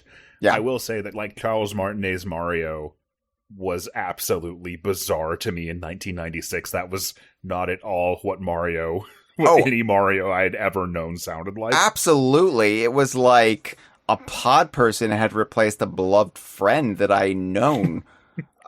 See, I wasn't that deep on Mario before Mario 64, but I know what you mean. Yeah, because I associated Mario as Captain Lou, this kind of gruff Italian-American fellow, not Italian, and Right. it's funny because even like the movie, goes back to kind of that original Mario that I knew from Paisanos. Yeah. So but I think Donkey Kong at this point wasn't that defined who this Donkey Kong was, and of course, depending on when you jumped in or how you jumped in to the fandom, you would have like had Grant Kirkhope's Donkey Kong or the cartoons Donkey Kong. I'm sure for some people, Seth Rogen's Donkey Kong will be their Donkey Kong. So this is just one interpretation. But what's always weird to me about hearing this from the 95 Consumer Electronics show in the winter was just how much of a lech Donkey Kong is under Charles Martinet. Like, yeah. We consider his Mario to be very chaste and wholesome, very corporate, family-friendly mascot, where his Donkey Kong is, oh, baby! I also think that, had he voiced Donkey Kong, had, like, in DK64 and onward, had it been drilled down to the extent that Mario was, like, that would just be Donkey Kong to everybody. It would be extremely weird that presumably now he would not be voicing Donkey Kong anymore. Sure. I also think that sort of character archetype was weirdly kind of in vogue in the mid-90s. Like, that voice sort of reminds me of something like the Tick or Earthworm Jim. Like how they were portrayed. And the stuff he was saying reminds me of Bill Clinton, who was the president at the time. Also very in vogue, yeah. Yeah. Oh, baby! It was just very similar to my, hey, baby! I mean, it's basically... for the days when, like, 65% of any given conversation was Clinton impressions. Yeah, it's not really tasteful to do those anymore. But yeah, like, it's essentially the same kind of joke that Charles Martinet was doing. Oh, baby! Do you know why they call it Donkey Kong Country? Because I'm Donkey Kong, and I'd like to give yours a try, baby!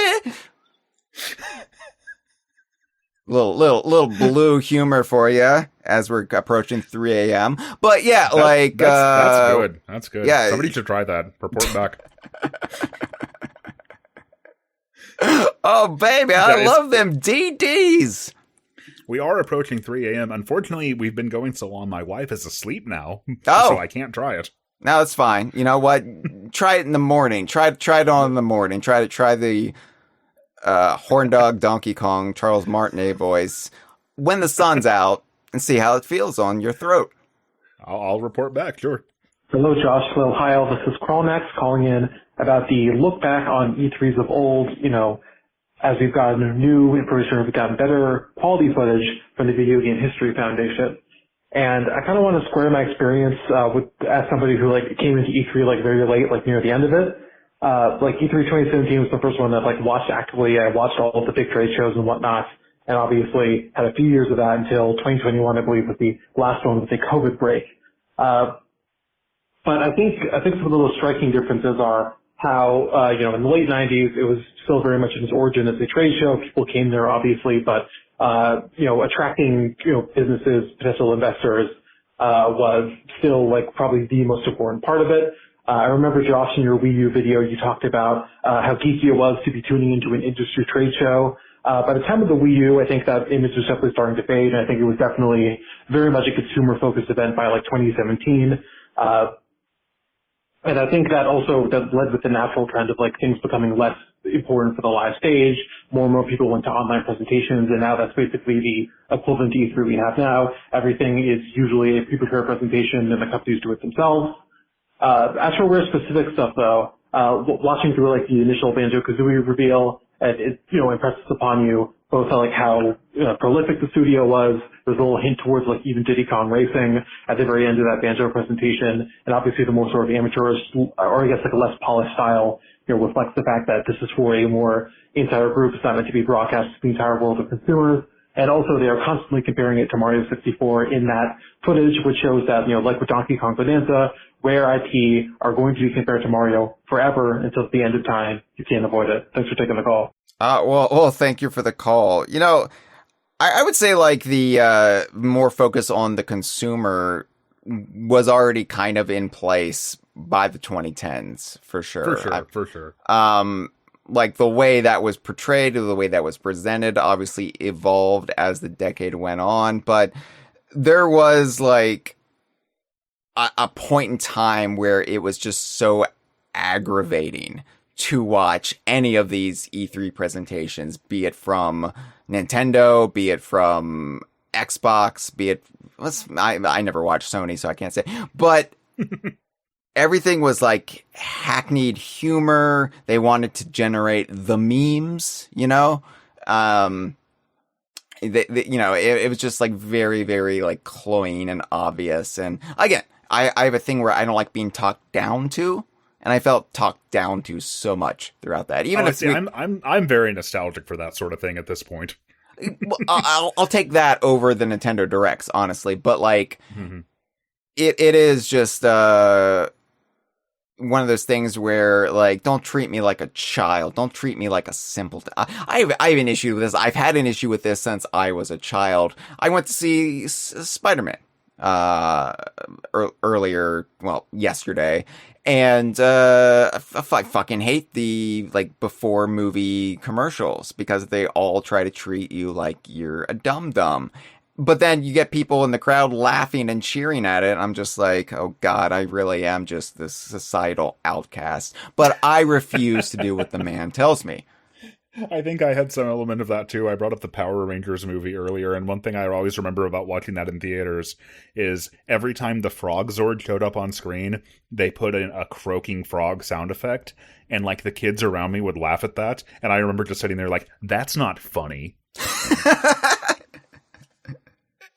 Look, this is fucking serious, children, and we need to figure out how this fits into the continuity between the Power Rangers Season 2 and the upcoming Power Rangers Season 3. Exactly. Clearly, this is going to be the basis, and they're going to call back to this movie quite a bit. Like, I assume the command center is going to look like this from now on. Yeah, I assume they're not going to have alternate explanations for any of this in the TV show. I assume that Dudley Do-Right will not be a Power Rangers character. What a weird thing that was. Anyway, so yeah, I mean, it's all like I think a matter of who you are, when you got into this, and what you prefer. But yeah, like as somebody who started watching E3s. When it was very much about like showmanship and talking to the audience at home as much as it was talking to press and retailers, I kind of vastly prefer this. And this was the E3 that I was first introduced to, even if, again, it was through second and third hand information from reporters, from magazines, from websites even. Yeah, this is all very, very like, this is not fan focused stuff. This is like what we, the company, want you to report to our fans. Maybe it's a little bit self-aggrandizing or self-delusional. I'm like, no, Nintendo, treat me like a peer, please. Anyway, thank you for the call. All right, we have one more caller, and then we will wrap this up. If we have any more final thoughts to give, we've been pretty open about all aspects of our lives on this one. True. We'll see. Hello, Hyle and Josh. This is TJ. Calling kind of late in the day, but let's talk about this pre-release footage of all these N64 games that's recently come out. I want to say, when it comes to these games in particular, and looking at their beta elements, I think I'm always the most fascinated by what we see of Conker, the 12 Tales version, because even though, I'm a much bigger fan of Donkey Kong, I'm a much bigger fan of Banjo, but when you look at pre-release footage of Banjo, it's always easy to see, it doesn't look too dissimilar from the final product we got. I mean, of course, I'm not counting Dreamland of Giants, but, looking at that prototype footage of Banjo, he moves the same way he does in the final game. A lot of the similarities are there. And also, a lot of ideas that didn't make it into Banjo, we know made it into DK64 or made it into Banjo's sequel. When I'm looking at Conker 12 Tales footage, all I can really think about is just how much of that experience is pretty much lost. Like, we've never ran around and double jumped and attacked enemies as that version of Conker. We've never been introduced to those versions of Conker's characters and NPCs and worlds. All that music, all those level themes, just so much of it was just never carried over to anything else as far as we know. I think one song went into a Jet Force Gemini game. But, I think regardless of the game quality, I will always see 12 Tales as the biggest loss in that sense. So, anytime we see new footage of it, anytime something is revealed about it, I always favor that the most because, who knows? Like, I know Chris Seaver doesn't really F with the 12 Tales version of Conker, but he doesn't really F with making a sequel to Bad Fur Day either, so, who knows what current Microsoft would do in the future. But yeah, it's cool seeing footage like this, and thank you for taking the call. Well, thank you for the call, TJ. I know we said, we don't really, mourn Conker's Quest or 12 Tales Conker 64, but I will agree with you, at least, as far as, any, early build that differs from the final build. There's the most unique stuff in Conker than there is, say, Dinosaur Planet or, even, the early build of Banjo-Kazooie. The only thing that might have a plausible case is the early builds of Donkey Kong 64, but the public has never actually seen that. So, I think that would melt some skulls if that makes it out eventually. Just what the early build of that game actually entailed and what it incorporated. But as far as what has been put out there, yeah, it's definitely Conker. Yeah, it's unfortunate and a little bit surprising at this point because, prototypes of video games, eventually leaking and getting dumped and getting explored. That's that's happened to Dinosaur Planet even. Yeah. So it's a little bit surprising that it hasn't happened by now for 12 Tales or for Conker 64. And maybe it's just because there's less demand for it and because, again, even Chris Seaver has such disdain for the early version of Conker. He just completely, refuses to acknowledge, even Pocket Tales exist. So, I can see that. But yeah, there's stuff in there despite... You can see, some clear, early seeds that became what we got in Bad Fur Day, the Cyclops in 12 Tales. Especially because it does still clearly exist. We got extremely, new high-quality footage of it for, the various assets in Rare Replay. Yeah. But, you can see, there's the Odyssey world or the Ancient Greece world in 12 Tales, and there's a big Cyclops boss, and that clearly became Bugga the Nut in Bad Fur Day, stuff like that. But then there's stuff like KO the Cat, and you're I don't know how that correlates to anything in Bad Fur Day. That's interesting. And yeah, just even Barry's gameplay being so different from Conker, I would still really like to see it as a student of history of this era, in particular, the era of the Brothers Bear. I would really love to play it all the same. I do love that that's what we're calling it. It's just so much easier than 5th generation. I think you say it and people know exactly what you mean. Well, which is funny because Donkey Kong Country 3 is itself a 4th generation game, so... Yeah, but the era of the Brothers Bear encompasses just that early stage of the N64 when you're wait, is Banjo the 14th Brothers Bear? And of course, the 14th Brothers Bear would come out to be Bachelor Bear in Donkey Kong Country 3 for the Game Boy Advance, which I guess was the 6th generation. I don't know, but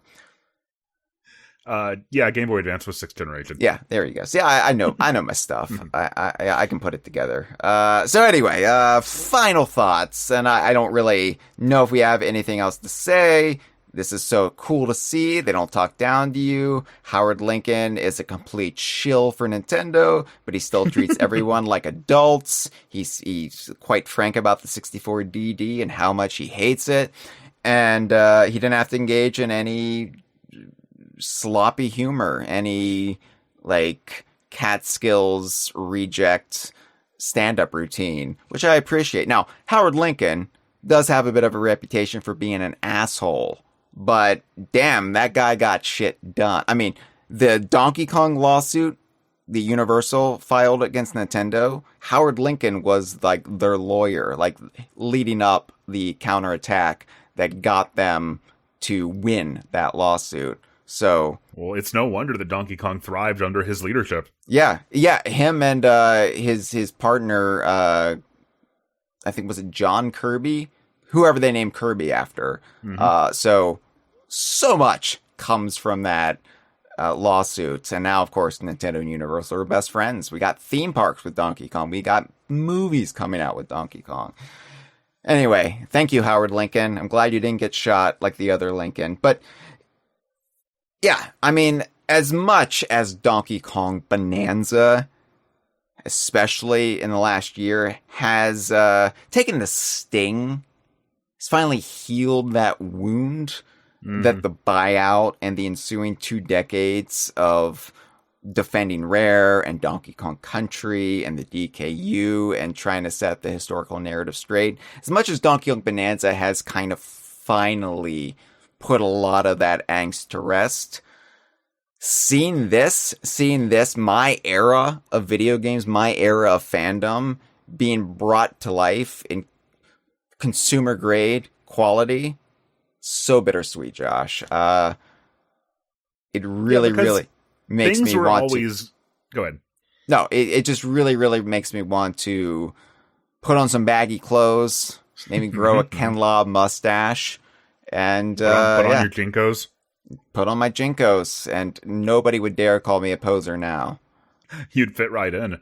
But yeah, no, I know exactly what you mean. It's like, things were always going to change in retrospect, but I don't think that we could have predicted that they would change that much and that fast. I don't think Nintendo predicted that, for that matter, and that's a big part of why throughout the N64 and especially the GameCube era, like, so much of like the talk surrounding them was that, like, oh, they were a relic of the past. They were getting left behind by like how mainstream and the direction the industry was headed.